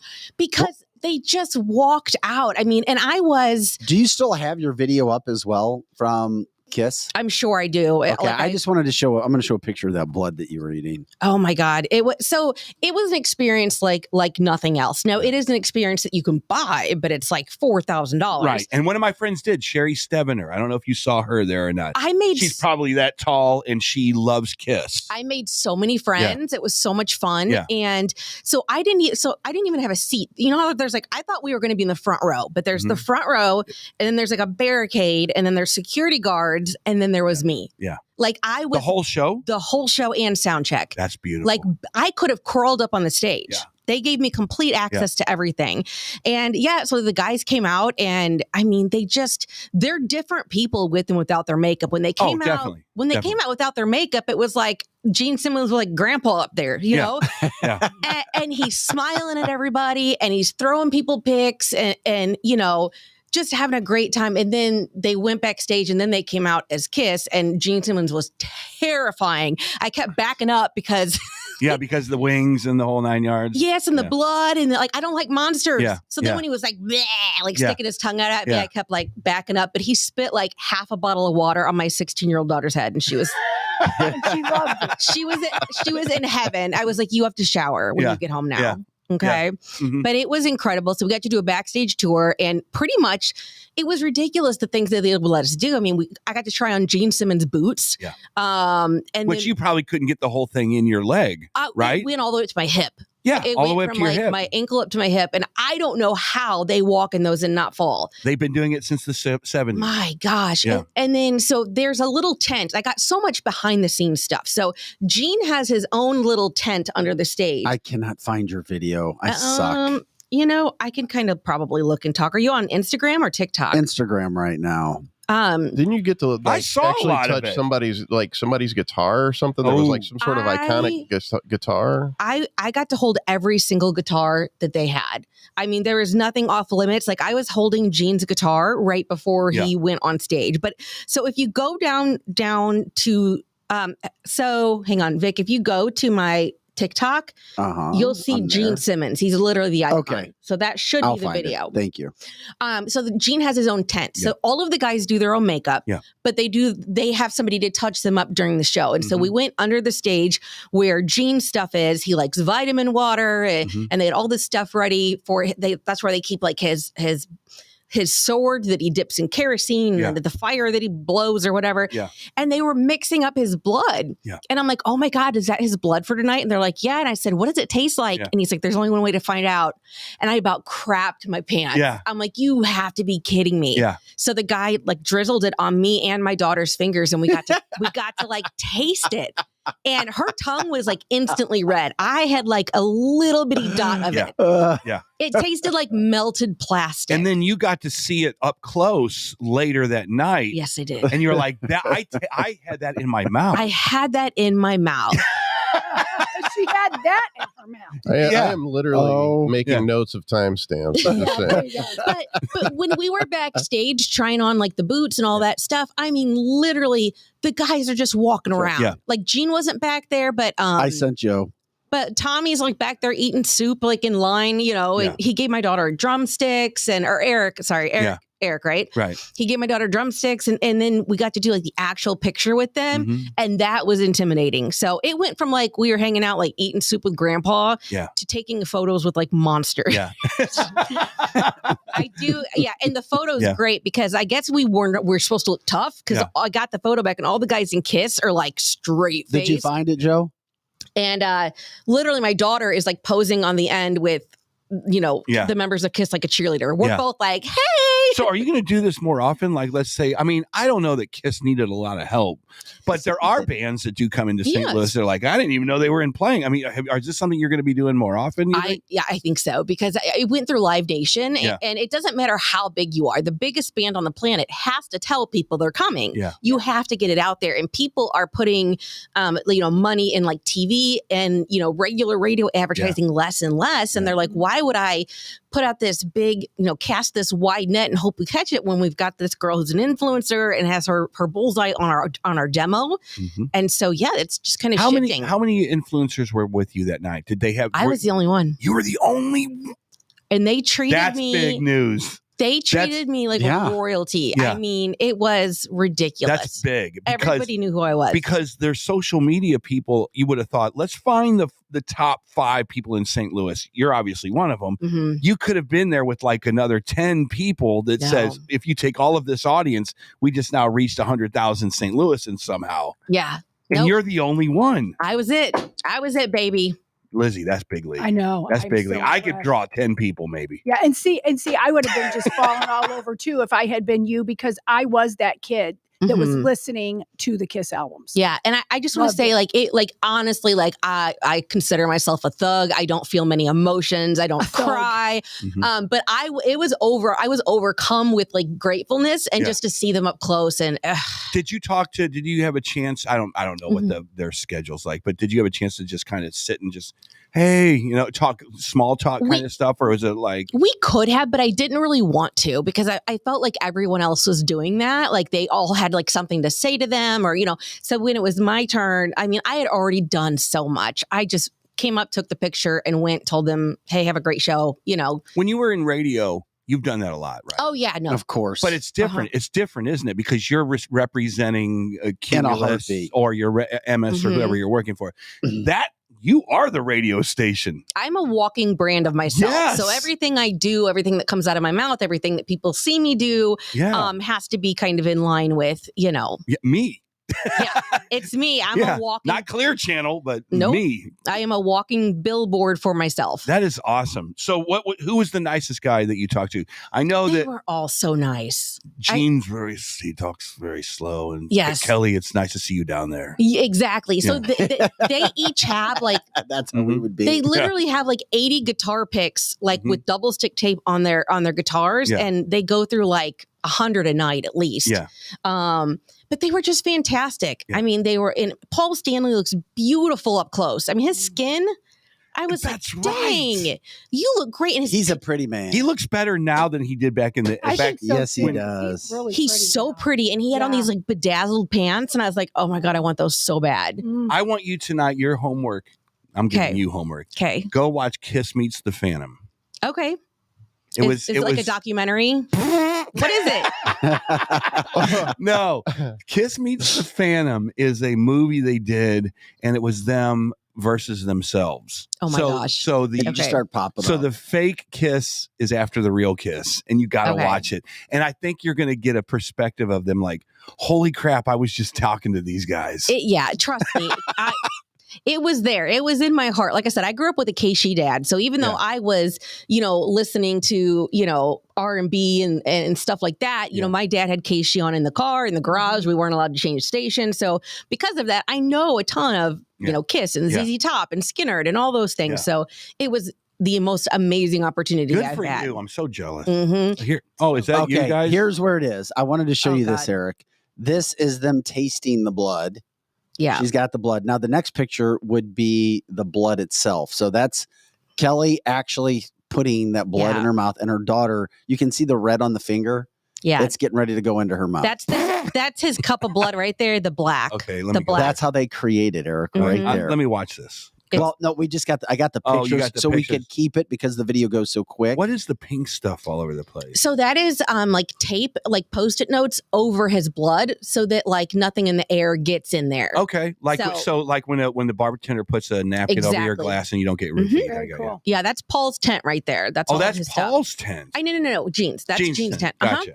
But yeah, and then we got to hold all of their guitars. Yeah, check out the next picture. Yeah, we got some guitar pictures. He sells those guitars after the show. He does? He plays the guitar and then he sells it to, let's like $10,000. That's cool. I mean, the guitar was huge. That's his guitar? Yeah, that's the Axe guitar. That's Holy crap, famous. that thing is It's big. bigger than her. It's made by Court, the good people over at Court. Yeah, so he played that like an hour after I held it. I held it, it's the one he holds when he does the blood thing. Yeah. That's very famous, iconic. That's as famous as Eddie Van Halen's red and white stripe guitar. That's why I brought it up earlier. Yeah. Yeah, that's as famous. That's a very. Did we have a iconic couple other deal. pics before we There's move on one from more. Kiss? Okay, I couldn't remember what else I sent you. There's Paul. And there was Paul. Okay, as you that's could the see. sound check. Yep. Looking pretty good out there, the sound Man, check. he does, dude. He's got to be 280 years old, and he looks awesome. Yeah, he does. he does. He looks great. I was not expecting the weird voice to come out during the concert where he's like, "Hey, St. Louis." Oh yeah. Because in the sound check, they talked completely normal. Well, he has a New York kind of an accent there, doesn't he? He And then talks like that. They put on the makeup and it's like a character. Yeah. And I was like, this It is a character. It is a incredible. character. One of our listeners wants to know, Kelly, did you know that Paul Stanley only had one ear at one point? And he grew it back? I don't know. I don't know if it was You don't plastic. grow I an think ear he's back. got I think he's got a prosthetic. Yeah. He has a prosthetic ear? Yeah. Oh, What okay. what happened to He was his born. ear? I think he was born without an ear. I think Oh, it was man. just something he was born with. Well, Damn. he covers it well. Oh, and also, I just want to say, Well, the long hair covers it. they are the most wet human beings on the planet. Okay. What? Could you feel the pyros? That's where it's wet. Oh my God. Well, so they're in these costumes and the pyro is so hot. Yes. And they are, I mean, like Gina had like sweat pouring. There was drool. There was like spittle coming out. There was water. And I'm just like, oh, I need like a shield from all of the moisture coming off of these men. So because they have, I didn't know they wore wigs, or at least I know like Paul did. Oh, Because Eric will tell you about wigs. I know how hot wigs are. And I thought, how are they doing this with that pyro? And they're in like black latex. How do they not pass out? Try doing it at that Lake of the Ozarks at 100-degree weather. Yes, with your wig on. Yeah, shady gators can get. I used to have to go sit in a freezer for the tire break. I'm just to not die. I'm a hot box, so I could not even imagine being in those latex outfits with that fire. Latex. So whatever they are. It is true. I'm so damn jealous of you. It is unbelievable. I know. I'm sorry. Wait a minute. Wait a minute. You need to keep me in your loop, because if you have something really good coming up, like if here it comes. What? If you never ask, the answer is always no, Vince. That's right. That's right. If you see something good, you have to bring me with you. Okay. You're not going to get wet And by he'll sitting even on the wear beach. his wig. I get it. Do you have anything from them, like autographed or anything? I have. Well, I met them in Kansas City about 1996 or something like that. I did the meeting. They were a lot more pissed off back then for some reason. Oh, they're happy. Now they're happy, but now they came into that twilight. They came into the meet and greet, and they were all like, "It's their last go around." They gave me a lot of cool stuff too, like signed stuff. And so Eric, that's worth some money. People on their last tours are a lot more happy. Like Blink 182, they all got back together. They're on their final tour right now. I got my tickets. Hold on. No! Yes, I'm in like the 12th row. What? Yes. Wait a minute. This is not their last tour, by the way. Yes, it is. They say that. They even have a song, One More Time. How many bands do you know, Kelly? What? This is their 6th farewell tour. The Blink- Eagles, Blink 182? including No, Kiss. this is it for Blink 182. No, Blink 182. How do you know that? Kiss was one of them that did Blink 182 has not been together for like 15 or 20 years. They hated each other. And now they came but back. you know what? When you get older in life, I'm glad you know about Blink 182. They are one of my favorite bands of all Wait a time. minute, are you doing the same thing with Blink 182? Are you? I might be. I don't know. Okay, because that's my band. Okay. That's Okay, like take my him. band. Take him to that. Okay. All That right. is my band. But if Peter Frampton comes, I'm Oh going. my God. So yeah, Blink 182 has like a huge spot in my heart. Yeah. You know, they broke up and now they're back together. And all I wanted for the last 20 years, like I swear I manifested this. I'm like, I just want Blink 182 to get together one more time. I want to see them one more time. I don't want to think that I'm never going to hear that music live again. I feel the same about the band, no doubt. I'm like, just one more time. And so I was going to travel to see Blink this year. This is crazy. And then they announced the St. Louis show, and I was like, August 10th, 2024. yep. Oh my God! I can't believe you were right there. So far away. Laser focus. I love it. I love that. Actually, So Vic, why do you like Blink 182 Their so song, much? the music, I loved it.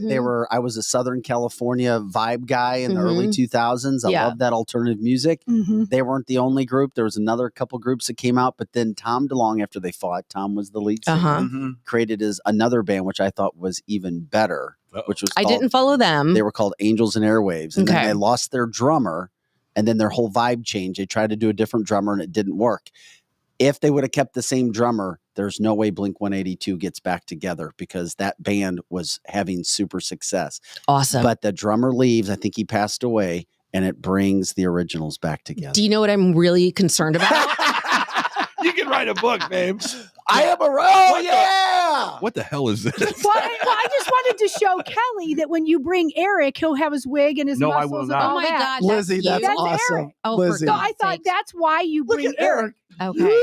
Yeah. So when anytime you that need was to not go supposed to be anywhere- on camera. Well, I know, but I did it anyway. So The and I bicep's just thought, not bad, man. yeah. Look I mean at that's Eric Johnson. So bring him with you. The Okay. girls will come fly. Eric is super talented. He won't tell you. Okay. And then Really sometimes is. he'll He say, truly is. continue, go ahead, go on, keep talking. Most of the time he's modest about it.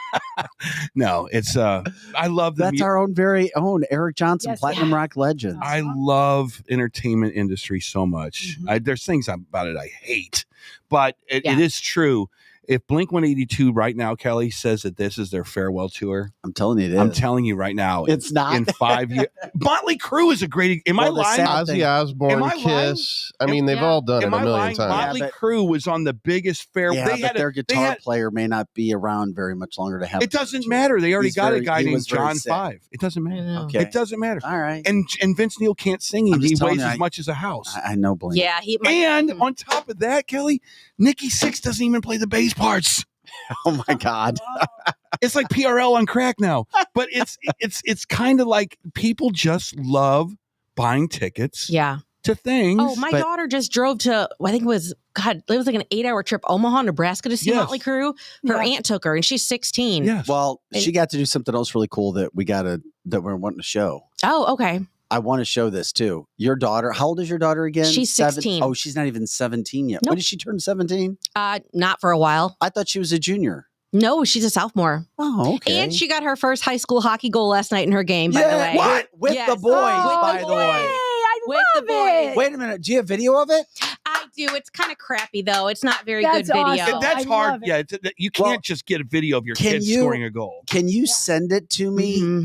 I was so proud. I was home with my I want other. to get it on video. So if you send it to me while we show these next videos, because that's I brought up awesome. Kelly's daughter Yeah. first, I and then love we'll that. explain. No, I that. remember. Was it a flip shot? Was it a slap shot? Was it? So one of the defensemen, she was right on the doorstep of the goal. She was being covered. So in the beginning of the video, you see her whacking with the defenseman. Like in the Whacking crease. with the defenseman. Oh, There's yeah. another drop. No, she's battling with him.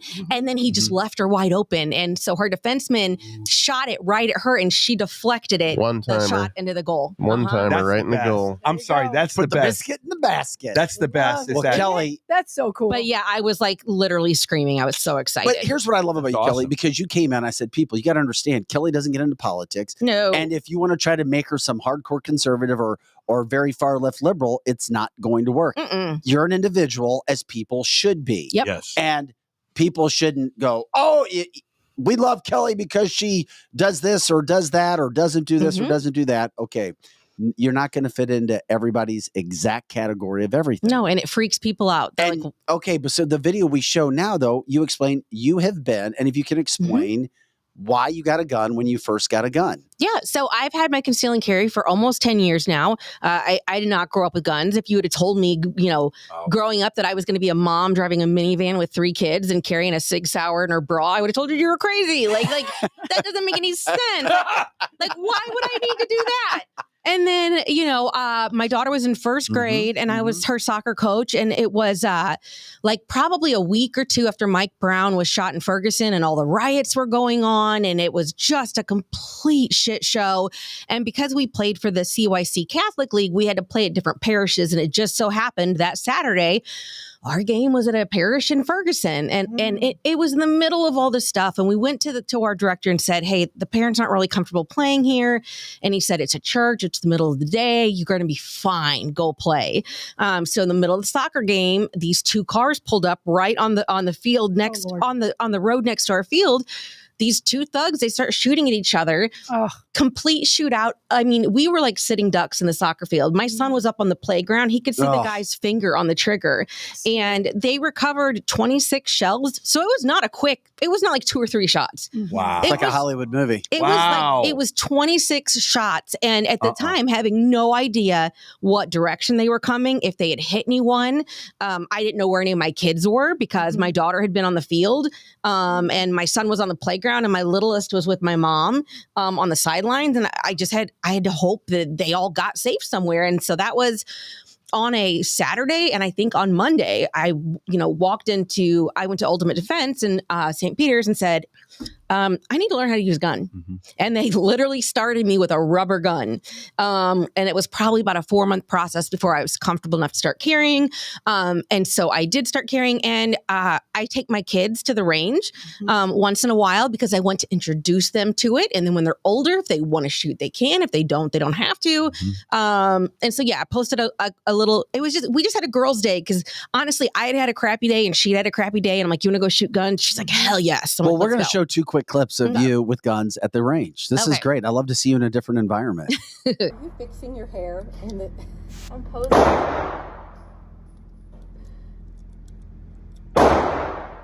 kind of gun is that? That's what you said. Is that a Glock? So I have a Glock, but that's a 6 Hour 380 right there. Yeah, they're small. They're really small, aren't My they? hands are so tiny. Yeah, I can't shoot anything really bigger than that. And we'll see it in the next, and we're going to see it in our next piece of video where you can actually see how small the gun is.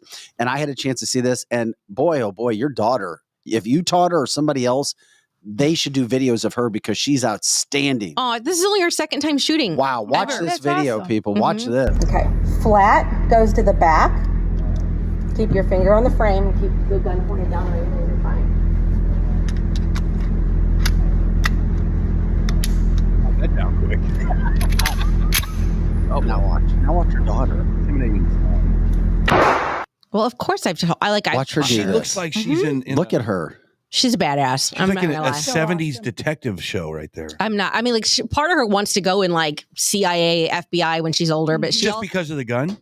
no, just Damn. because she, I don't know. She wants to do everything. She also wants to be an actress, and then she also wants to be a hockey player, and Yeah. I don't know Good how she's for gonna her. fit it all in. She But could yeah, be in St. Louis CSI. I definitely got some like a little bit of flack for that video. Just people saying like, Why?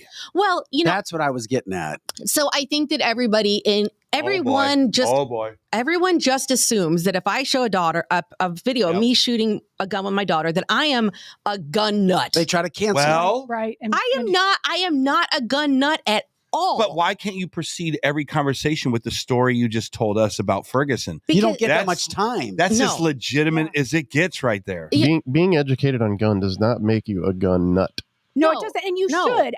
I have 4 daughters, and Mhm. all of them shoot guns. And if they have a bad day, that's interesting. That's what they want to go do. My Yeah. youngest was shooting a machine gun a little while ago. Yeah. They just like doing it, and we're not gun nuts either. No, I have 2 What guns. does it mean to be a gun nut? I think a gun nut is when every gun they make and when a new model comes out and what each one of them shoots. I have 2 guns and I know how to use both of them expertly. Yeah. End of story. Yeah, but you're interested in if you see a long rifle in a gun shooting. You're like, what is that? I mean, maybe if it's pink, but like Or camo? like No, but it's not about being a nut. It is a lifestyle. I don't have a But gun. I don't have a gun, but I tell you this, it's not a lifestyle for me though. Ferguson. But I'm just trying to understand. Ferguson after 5 o'clock is a legitimate fear. It's a fight or flight kind of a fear, right? Yeah. And that it makes you wonder as you're driving down to whatever event you're going to. Mhm.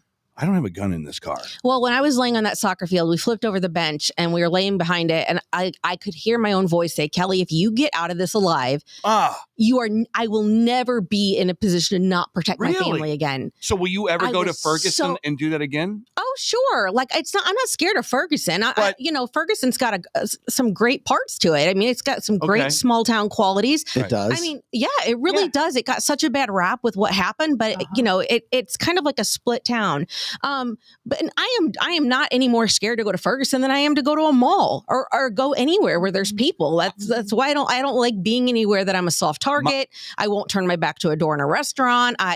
Really? No. Wow. That was not the way it was in Wow. 1987. I'll tell you that right But now. you have to do that, especially if you're a woman by yourself or a Uh-huh. man by yourself. Yeah. You need to sit where you're facing the door So these days. Wow. I carry a gun every single day, and I am tactically trained over 10 years. I have taken so many classes that are all taught by police officers.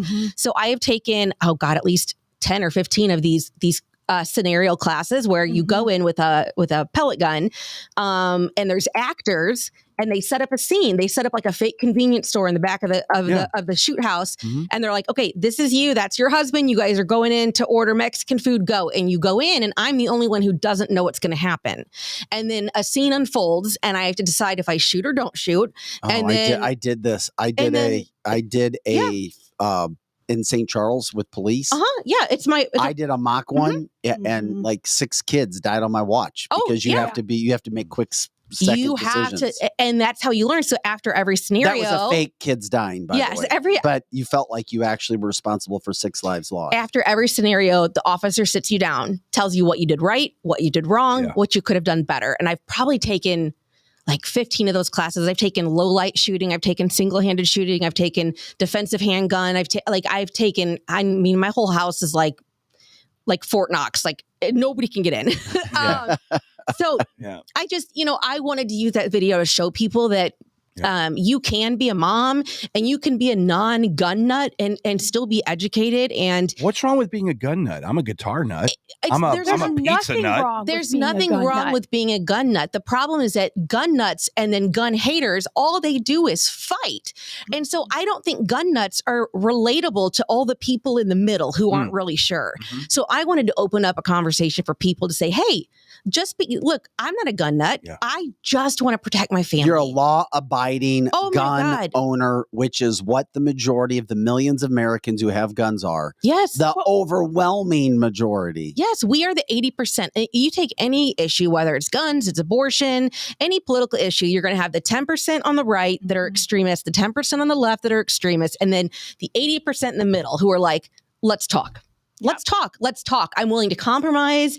And that's pretty much where I fall on every single issue. So, I have a gun, but I absolutely want better gun laws. Like Missouri's an open carry state, which is just terrifying. The fact that they let anyone just carry a gun with no training is horrifying. I mean, we have a gun owner, Metro Shooting Supply. He's said and he's a former policeman. He's like, you got to have training to carry a gun. He's like, if you don't have training, you should not be touching a gun. No, you're going to kill somebody else. You're going to kill an innocent person. You're going to hurt yourself. You're going to have the wrong ammo loaded. You're going to shoot a bullet that goes through 4 walls and hits 2 people. Like, you have to know everything about your firearm, and you have to practice. You have to know how to clear your background. Lizzie, I know a guy who shot himself in the bottom region, in the eggplant. Balls. Joe, I know a guy who shot himself in the balls. In the balls. Well, and and now he has one less. Why did he shoot himself in the ball? Now you have a vagina. Very well played, sir. Very well played. Well, and to your point, somebody on the chat line right now is saying that they were driving, or knew someone that was driving on 141, and there's a road rage incident that happened less than half an hour ago where somebody shot a gun apparently out the window. Yeah. Right now. That's in the St. Louis area. And that's also why, you learn in your concealed. This is also where training comes in handy for carrying a gun. So when I am carrying a gun on a daily basis, I have hard limits to stuff I am not going to mess with. If somebody flips me off in traffic, I'm just going to smile and wave. Yeah. If somebody that's what I do. If somebody starts an argument with me, I'm going to walk away. Yes. If I'm carrying a gun, I am going to de-escalate every single situation I'm in. Now on days that for whatever reason I don't have a gun, then I'm a shit show. I will say this.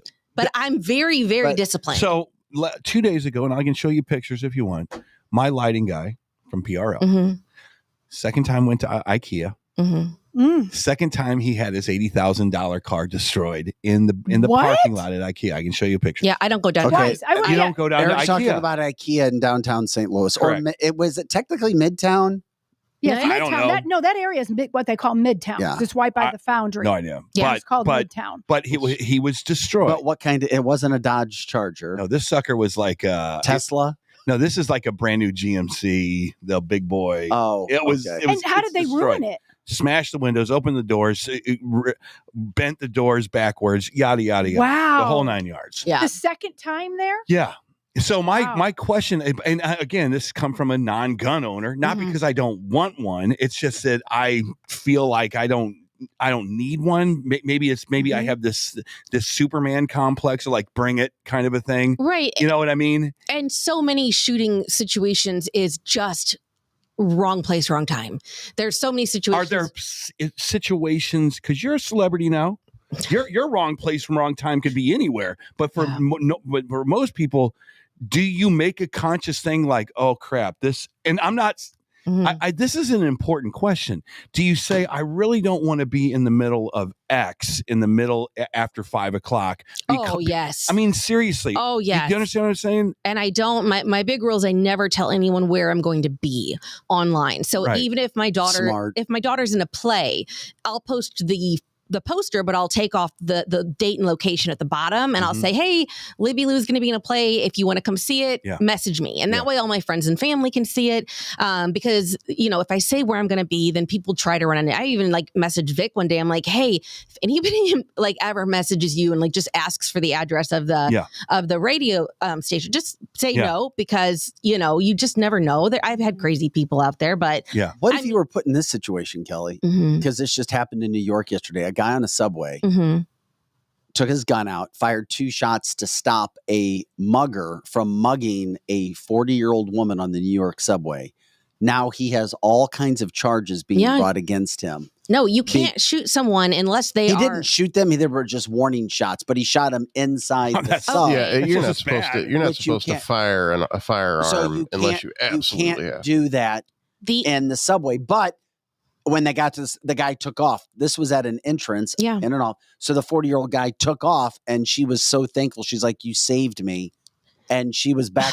But then police went and found him and arrested him and are now throwing the book at this guy. But not the mugger, right? No, they're throwing it at the guy who had the gun, who saved the day just by firing warning shots. So he luckily saved the day, but he very easily could have killed someone. Yes. Bullets that go up come down. Fast. You never take out your firearm unless you have to stop a threat from killing you or killing someone else. Right. That you can't kill somebody for stealing your car. You can't kill somebody for mugging someone. Now, if he thought that lady's life was in danger, if that man mugging her had a weapon, or if he was beating her, then he could use lethal force. Yeah, maybe maybe that'll be his defense. I don't know. But firing warning shots is a clear sign of someone who has no idea how to use a gun and what they are for, and it's not something that anybody should ever do. Yeah. You say that you're not into politics. No. Okay. But at some point, you're getting guns ready because of protection, and there is one party over the other party that likes guns and one that doesn't like guns. Is there ever going to be a day when, like, for my kids, I have to espouse gun safety, but gun rights is very important. Yeah, no, I don't want my gun taken away, but I also don't want, my big thing is I feel like if you own a gun, you should be responsible for every single bullet that comes out of that gun. But that's not the case it is because you have gangbangers, and this is true. I'm not worried about gangbangers. No, but there are on his Kelly's friends with them. On his old news station, walking right down Washington Avenue, there's these kids with AK whatevers, and that is the most unsafe thing I've ever seen in my life. We're an open carry state, so they can do that. Yep. We don't have is that a problem? Yes. If you're a 50-year-old guy with your family trying to go down Washington Avenue, and you see that, there seems to be a miss right there somehow. We did not used to be an open carry state. So when I got my concealing carry, I had to take a law test, like a written one, and I had to take a shooting test. All of that is gone. The guy gang. The only reason I say gangbangers because that's what I equate it with, and I don't mean any disrespect by it. But if you saw that and you were like, how do you fix that? And what do you? And the only way to do it is through politics, right? You have to get involved. Right. But then you have your gun nuts who are like, "You're not going to change my law," and yet we've got people that like just being. We don't prosecute the laws, though. We've got over 40,000 laws, but if we actually had prosecutors who prosecuted, they would take care. We've got the open carry one. I get you. I get that just because I. It's a great deterrent, isn't it? If I feel like I'm at Walmart and I'm gonna jump you to get your money, and I see that little pink holster or whatever it is, I'm like, I might think twice. You shouldn't have to see that. You should be able to look at a person and be like, you know what? They might have a gun. I don't think I'm going to mug them. Nobody ever thinks I'm going to have a gun. I get in everywhere. Everywhere. I'm just saying. I mean, you could go down hypothetical road, down another hypothetical road in this discussion, down another and that's why it sucks so bad. Be a good person. FAFO. I mean, that's basically what it is. You're right. Yeah, but that's a great deal for life. You can't assume if you go into a place and it says you can't bring a firearm in that people aren't carrying. I might know a few. I get in all the time. Carry when they tell you not to. Saying. I will stand up to be wanted, and it's my turn, and that thing will be going. Beep, beep, beep, beep, beep, beep, beep, beep, and the security guard's like, "What?" I'm like, "Oh, I have an underwire bra." "Oh, okay, go on in." I get waved in. I get not wanted. And I always call the place afterwards and say, "Hey, like, I'm not trying to rat people up, but just so you know, your security let me in with a weapon over the weekend. Like, you need to tighten stuff up because if I can get in with a gun, so can bad people. But I can carry anywhere. Nobody thinks I'm carrying. I've been able to carry some really big places that, like, and there's just ways to do it anyway. No, and did you carry Kiss? No, no, because where was I? Was I downtown?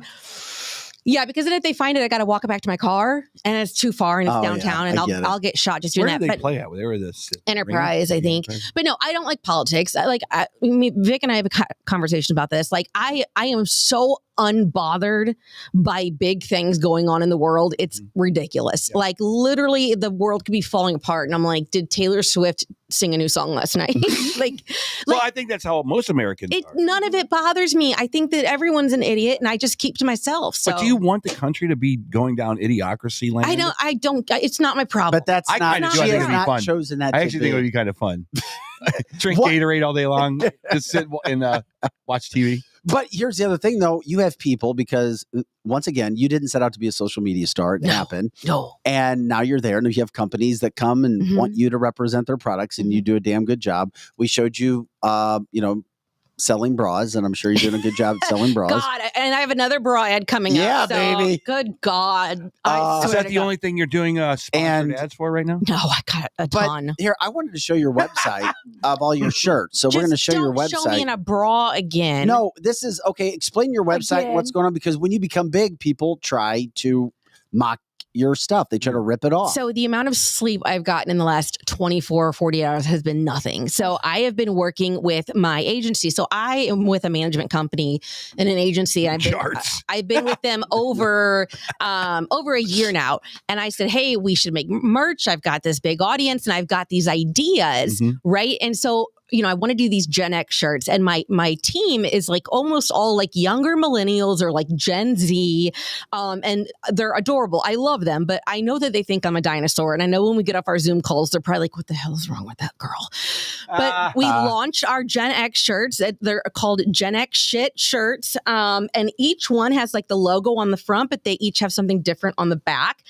This one says "Jarts Survivor," and Jarts Survivor. So when I was explaining to because each shirt has a different back. And I was telling the guys, I'm like, they're like, what do you want to do in the back? I'm like, I have to do something called jarts. Yeah. And they're like, what are jarts? And I'm like, here's what I want. I said, I want a kid on the bottom of the shirt with a jart in his neck and bleeding.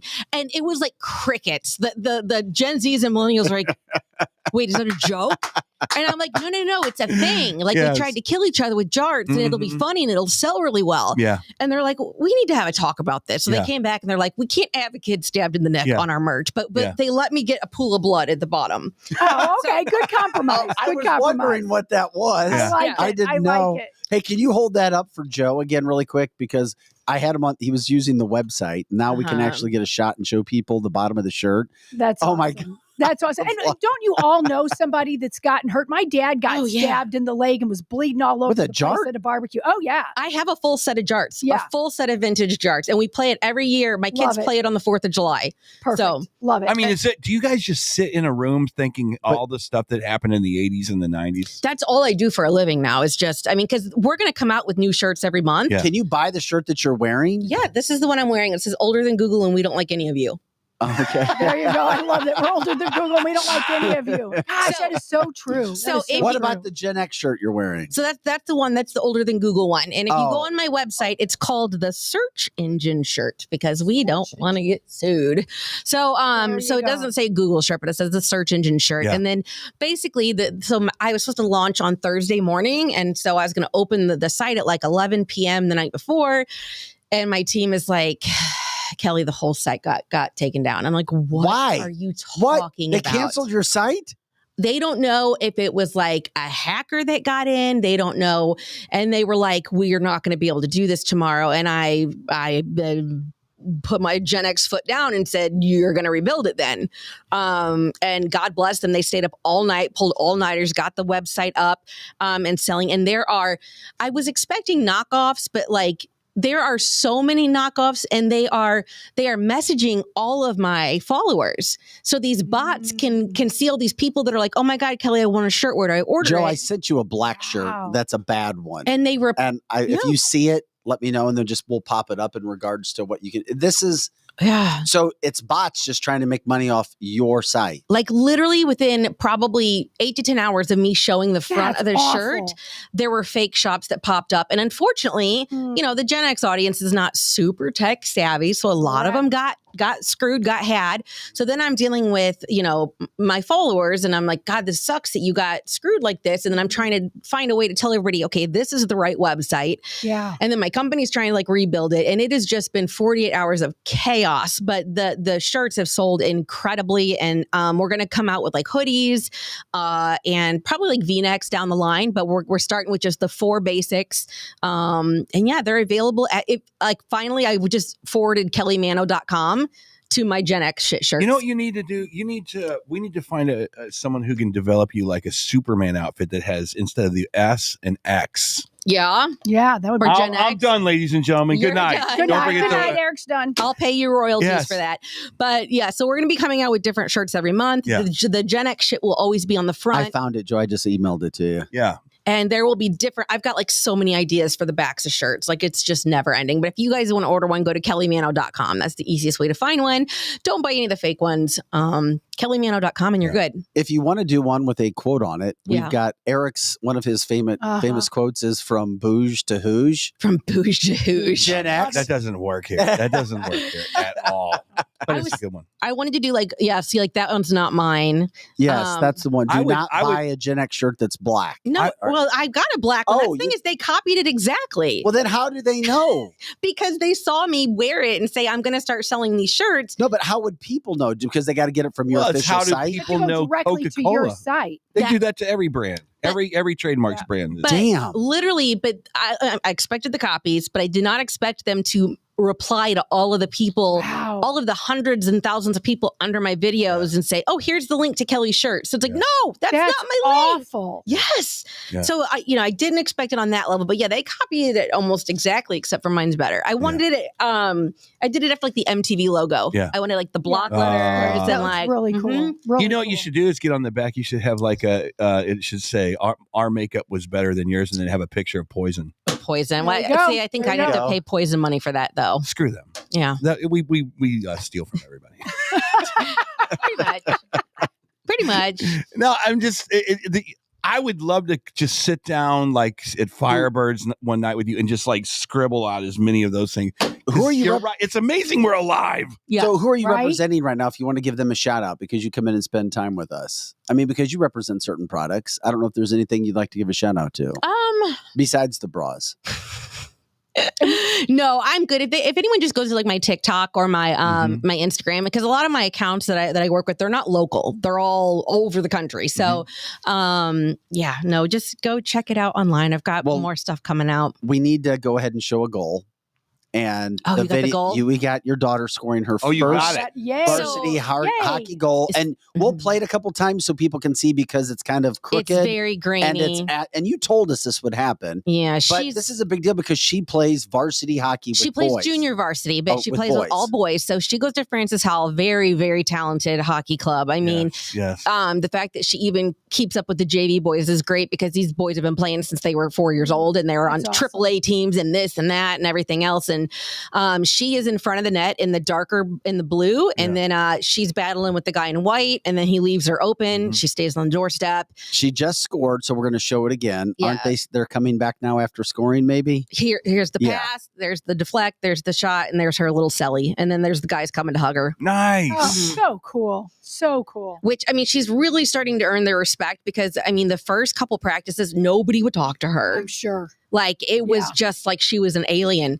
And she's like, Mom, they know my name now. And you know, I think they are gaining respect for her because she works so hard. Have you seen her get rocked yet? Oh, yeah. Have you really? Oh, yeah. No, I'm fine with that. My kids Is she can take fine it. with it? Oh, yeah. She If loves you get on it. the ice and lace up the skates, Yeah. No, she got boarded from behind, like head first into the boards. The kid got a penalty. Like, well, and it's funny because then I posted about it, and then the kid follows me on social media. He's like, I'm so sorry, I didn't mean to hit her that hard. You know? Oh, wow. That's awesome. That's great. And then you I love punched him in the face. No, not. It's hockey. It's hockey. So I mean, hockey moms get it. I've been a hockey mom for 14 years. I've seen all my kids get punched straight in the face.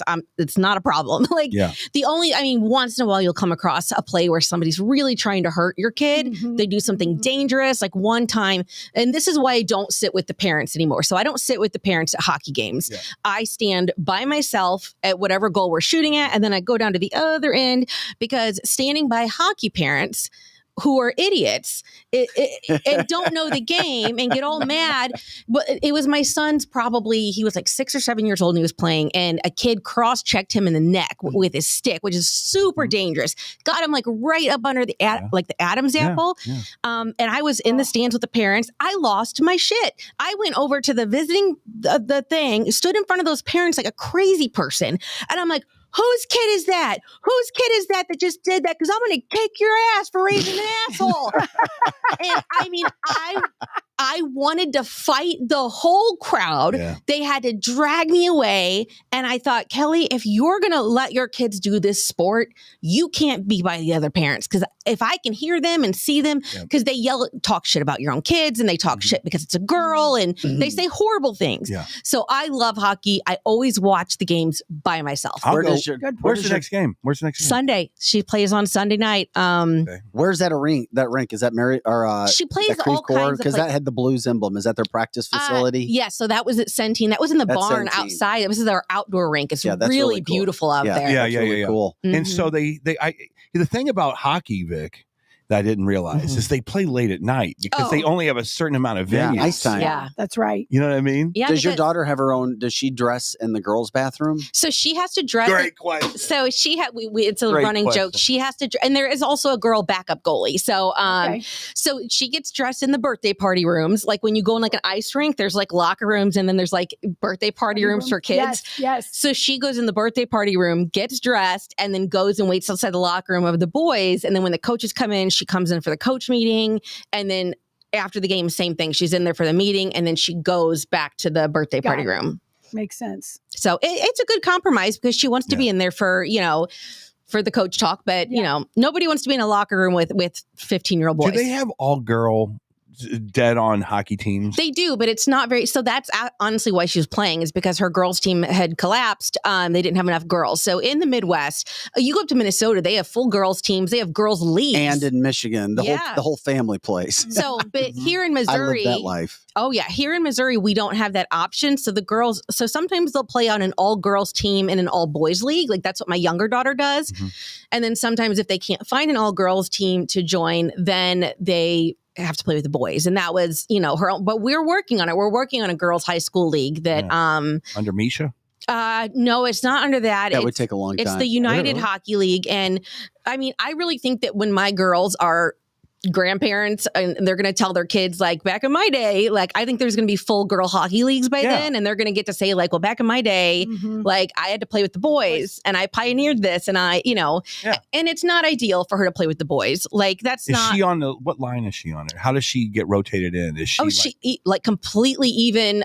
So he runs 3 lines, and it changes each time, but she gets even playing time the whole time. And she was on the penalty kill last night because I was a coach my whole life, and I completely understand that biologically the boys that she plays with are stronger than her. They're faster than her. Okay. But like her coach said, he said she's one of the smartest players I have on the ice. There you go. Like Smart. I want her on my team. And she makes good decisions, and she's a great teammate. So she gets equal playing time. But if there's ever a situation where the game is on the line and she has to sit the last couple shifts, dude, I was a coach. I get that. I like that. My feelings are not hurt at all. That's right. Because you're a hockey mom and you explain it and you get it. I want to win. You're honest and you're straightforward. You're also funny. Has anybody ever told you sound like Melissa McCarthy? They tell me I look like her all the time. Oh, you don't look like Melissa McCarthy. I hear she doesn't sound like Melissa McCarthy. She's the smaller version of Melissa McCarthy. No, she does not. So I get Melissa McCarthy, and then I get Abby Lee from Dance Moms, the mean lady. The mean lady. Yeah. The lady that's always screaming at the kids. That's funny. That's honestly, that was my first viral video on TikTok where people like, oh my God, she has to be related to Abby Lee Miller. And like even Abby Lee Miller has like commented and followed me. And that's funny. But I get Melissa McCarthy all the time. I even did one of her monologues for a TikTok. There's a great monologue at the end of, I think it's the movie This Is 40, where Melissa McCarthy's just doing like ad libs, just saying horrid things. And I memorized the whole thing. I love it. So yeah, I get that a lot. Did Abby go to prison? Yeah, she went to prison for a while. She's out now. Tax laundering. You know, these people, once they get money, they don't pay their taxes, and then Right. they end up and they get in trouble. like, Yeah. my God.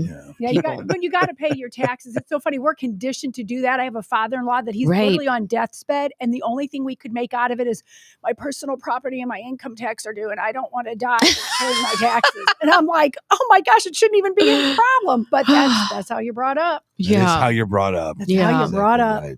Yeah, pay your damn taxes, people. Right. Did we catch everything? Is there anything else we need to get to?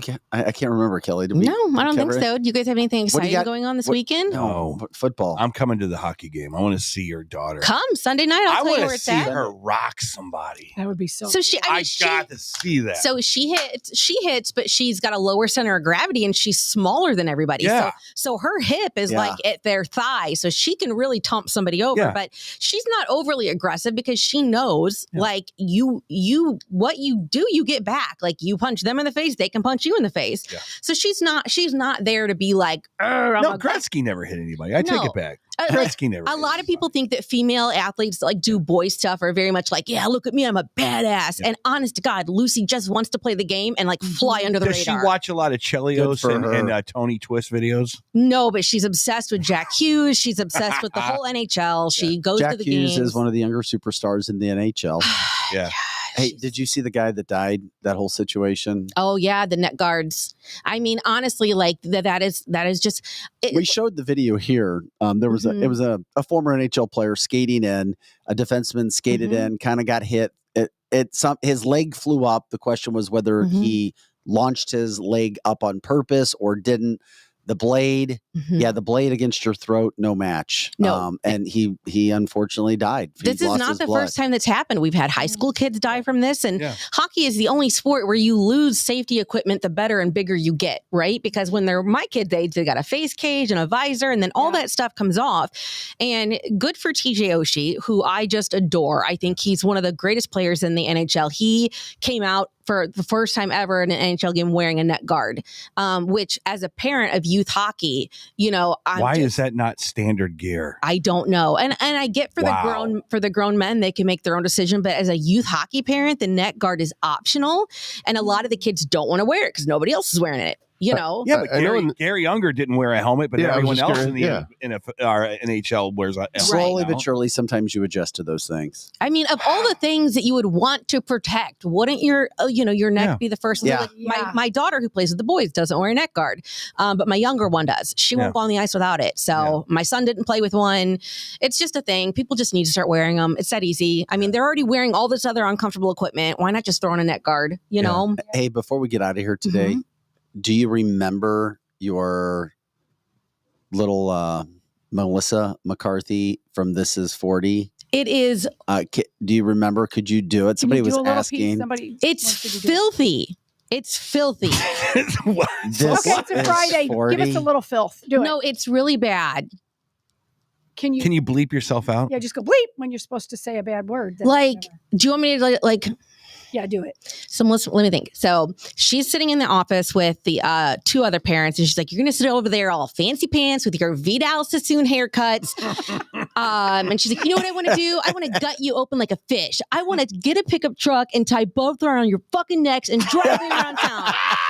And then the teacher lady's like, "That's good." The is so good. The principal's like, "This is out of line." And she's like, "Really, Jill? You think? Fuck off, Jill. Everybody hates you. Go suck a big fucking black dick, Jill. I hate you, and I hate your fucking Bob. And I'm your husband's dead. And he's probably happy. Like, I mean, your husband's dead. You're probably happy. Yeah. Yes, that's awesome. Right on the spot. Great I told job. you it was nasty.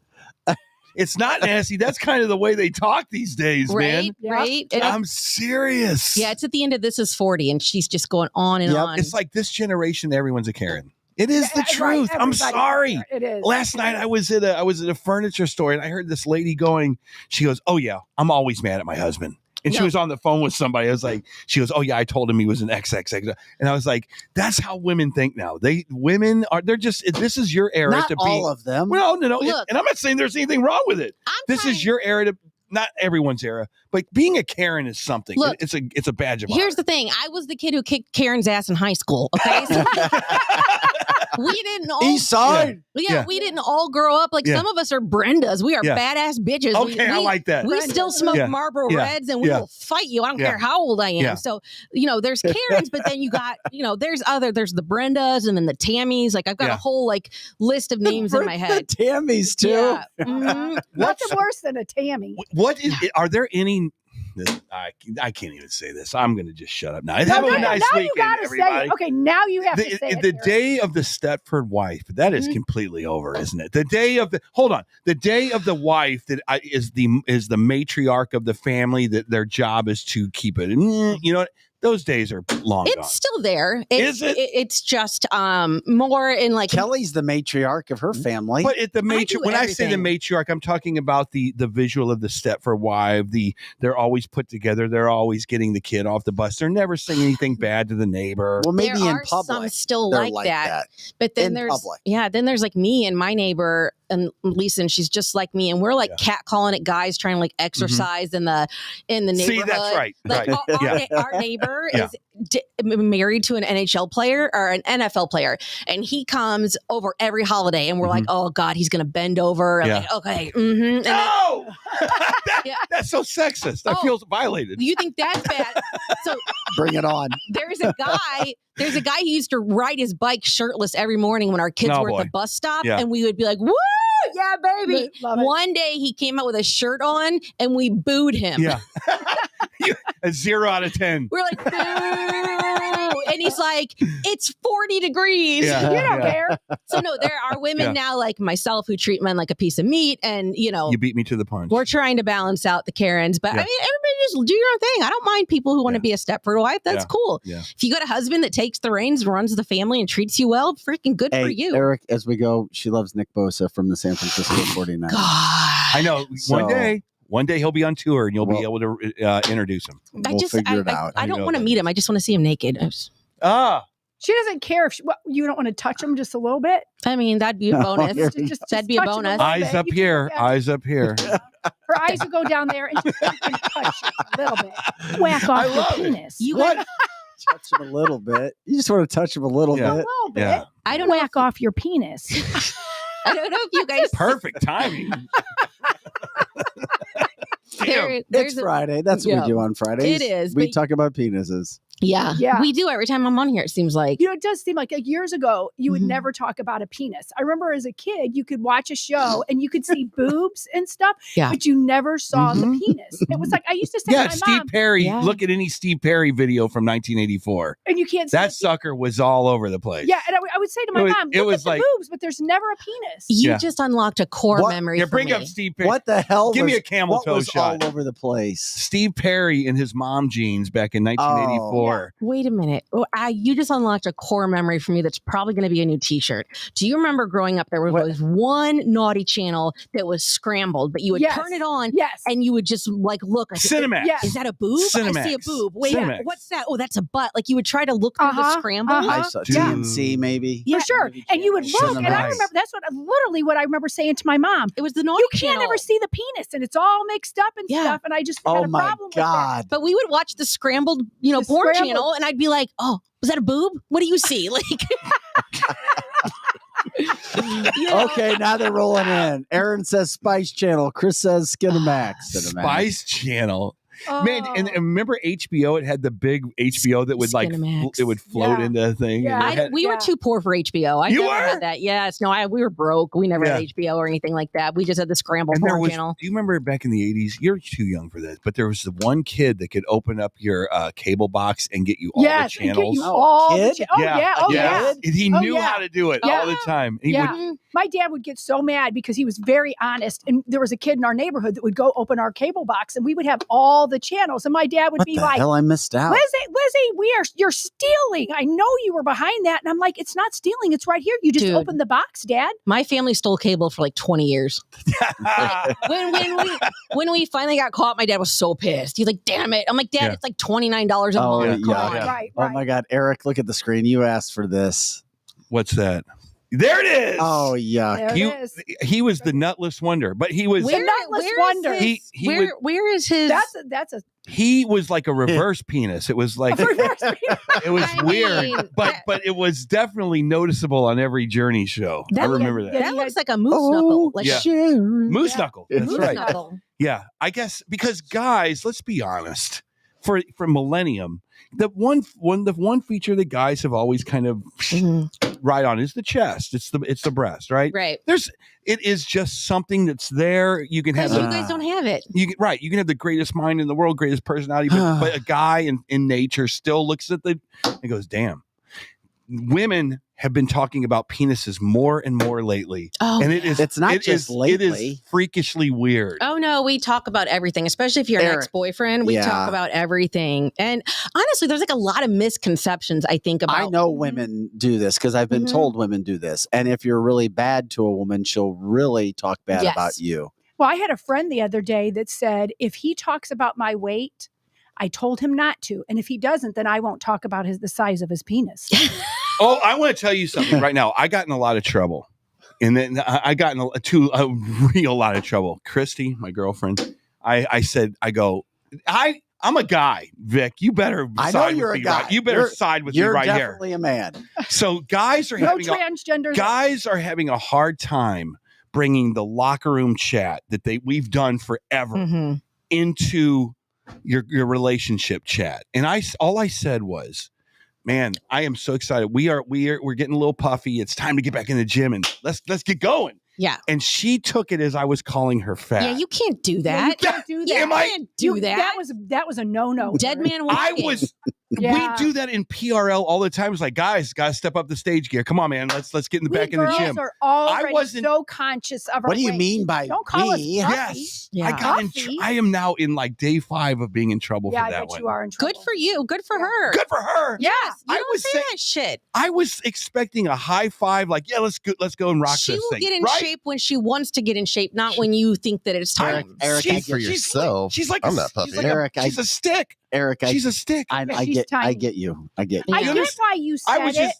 I go, it's time to get this. I was like, we're not bears. We got to let's get this fluff off. Let's go. It's time to go to Club Fitness. Let's rock this. I'm sorry, Eric. That is like we're a team. Let's go. I can't condone that. I don't know. You should have known. You should have known. I just got the look from Kelly Manno, like you're sure. I could do a whole I didn't mean anything by it. Misconceptions of what women think about sex and what they want and what they don't want and all the myths out there. Yeah. All the myths. Time out, Kelly. Yeah. When you come back in, can we do that segment? Yeah, do all the myths. Can't you just do something about guys? Us guys would love to learn. We don't have a manual. Kelly's manual. You can. We don't have a manual. When you come back in, hopefully it's in 2 weeks. And we'll start off this. That would be what a free for all Friday. Oh my God, that would be good. Yeah. I mean, the whole men are from Mars and women are from Venus thing. That's old. That's old. You can't even read that anymore. Yeah. We need a new one. Yeah. I don't know. I thought I was being completely like, let's just go to all I was trying to say, let's go to the gym. Yeah. Yeah, you don't do that. All I was saying is let's go to the gym. And knowing I want to know what I'm sure you did not mean anything by it. I know you did it. But as a girl, we don't want to be called puffy, even though you might have been talking about yourself. I was talking about myself. Right. No. What do women really want by Kelly Manno? Yeah. Look, honestly, I'm single. It's been so long that I think my body forgot how to have sex, but whatever. Okay, here's one question. Kelly's Kiss and Tell memoir. It may have shut itself down. I don't know, but I'll try. Okay, one last thing. It's like Jamestown Mall. Is asked a couple times, were you or I offended that Trump said grab him by the pee? Oh, I would have punched him in the face. Like, but it was locker room talk. No, it wasn't in a locker room. I know, but it was illegally gained access. Okay, whether or not he said was locker room talk. Nobody would talk like that in front of me or to me because I would put his ass in his place. Do you have any of your tapes from the old Mizzou locker room? Well, that's different though. See, it's different. Yeah, no, I'm not. That is the exact type of man that I just want to eat for breakfast because they're so. That's how they think of women. But he would never do that at the Met in front of his friends. There's a difference in locker room talk and then saying I'm gonna grab her by no matter what. Like I just start kissing her and I just grab her when she's what he said. I don't think he was saying that. He was saying that he's so famous and that Ryan Seacrest was so famous that you could literally do this. Okay. It was a figurative. It's literally sexually assault. It is. And it is. And if anybody grabs it was a guy and a guy, not in front of a girl. It is. But guys are and disgusting. Hey, and guess behind what? closed doors. And I women They are. and I've been told women are every bit as disgusting. No, they're not. Oh, we're grosser. Eric, We're Eric, Okay, so What? I've been told you can grab everything him you by his do, penis. every one of your body parts, how you use it, how Mhm. everything is talked about. Everything is, Is that literally right? Yeah. But here's the thrown thing. down on the table. Just a minute. Wow. If you're good to us, then we don't talk bad about you, though. Like, I mean, it's really simple. If you treat us like crap, then you're like, I firmly believe that when men are like, women won't open up in the bedroom, it's like, well, Yeah. we can't even get you to text us back. I'm not going to let you choke me in bed. Like, you know, like, Yeah, you better text and you better call. yeah, like the Yeah. Here we go. Like, Yeah. if you want that kind of relationship, you got to be good to her when you're not in the, like, I don't know. I'm just going to stop. We're going to get like violations or something. No, there are no violations here. That's why you need to be here. Yeah, you can't I'm have going to fill up this board with Kelly drops. I'm telling you a that. whole bunch of Kelly drops. All I'm right. just Well, we've saying, had a great yeah. show. It's been fun. Thank you for staying long I was with really us. expecting you to go, oh, it's no big deal. But you didn't do that to me. And now I And feel see, and I am of horrible. And I was expecting Vic to go, Mhm. yeah, that's no big deal. Am I And he offended? didn't even do that. No, I get it. I mean, I've He gets I've it. made some of those mistakes. I'm not offended. Like No, you are. I just think less of him. That's it. I mean, like, No, not Trump. I'm talking about myself. you. Calling my girlfriend and myself fluffy. Yeah, dude, that's like rule number 1. Is it? That's like kindergarten. You can dating. refer to your weight all you want, but never refer to your significant other's weight at all. Ever. Don't even. I am so sorry now No. because I It's really, okay. I have no validation. Eric, She's the so only mistake beautiful. I You just made. need to go home She and is say, gorgeous. She is. You just need She's to go home. fantastic. And I was just saying, we're all human, and as you get, never. mind. Once you do get to the gym, Eric, Look. and you will get to the gym with her at some point, just Mm-hmm. don't suggest, hey, you may want to do some squats. What you should say is, I am so Or you may fluffy, wanna work I out one your day want to legs. look like you because you're so hot. She can outwork me out any day. In every Trust me. argument, she'll be like, "Yeah, my calves." Yeah. I look You know. All right. fluffy. You know what? I'm the bad guy here. I'm going to Florida. Screw all I'm that. going to Florida. Screw y'all. Guys, Bye. thanks for listening to Cancel This today. We are grateful for Pro Joe. Kelly Manno. By the way, your on the spot impression from This Is 40 of Melissa McCarthy was Bravo. I could have done it way better. that was great. I was put on the It's not spot. easy being put on the spot. Thank you. Yes. Eric Johnson, Lizzie Sparks, and Vic Faust. Guys, have an awesome weekend. That does it for the November 10th podcast. Happy Veterans Day. The federal holiday is today. Today is the Marines' birthday. Tomorrow is the actual holiday, but it's celebrated on Friday. We appreciate you guys. Love all your support. Check us out at cancelthisshow.com. Have an amazing day.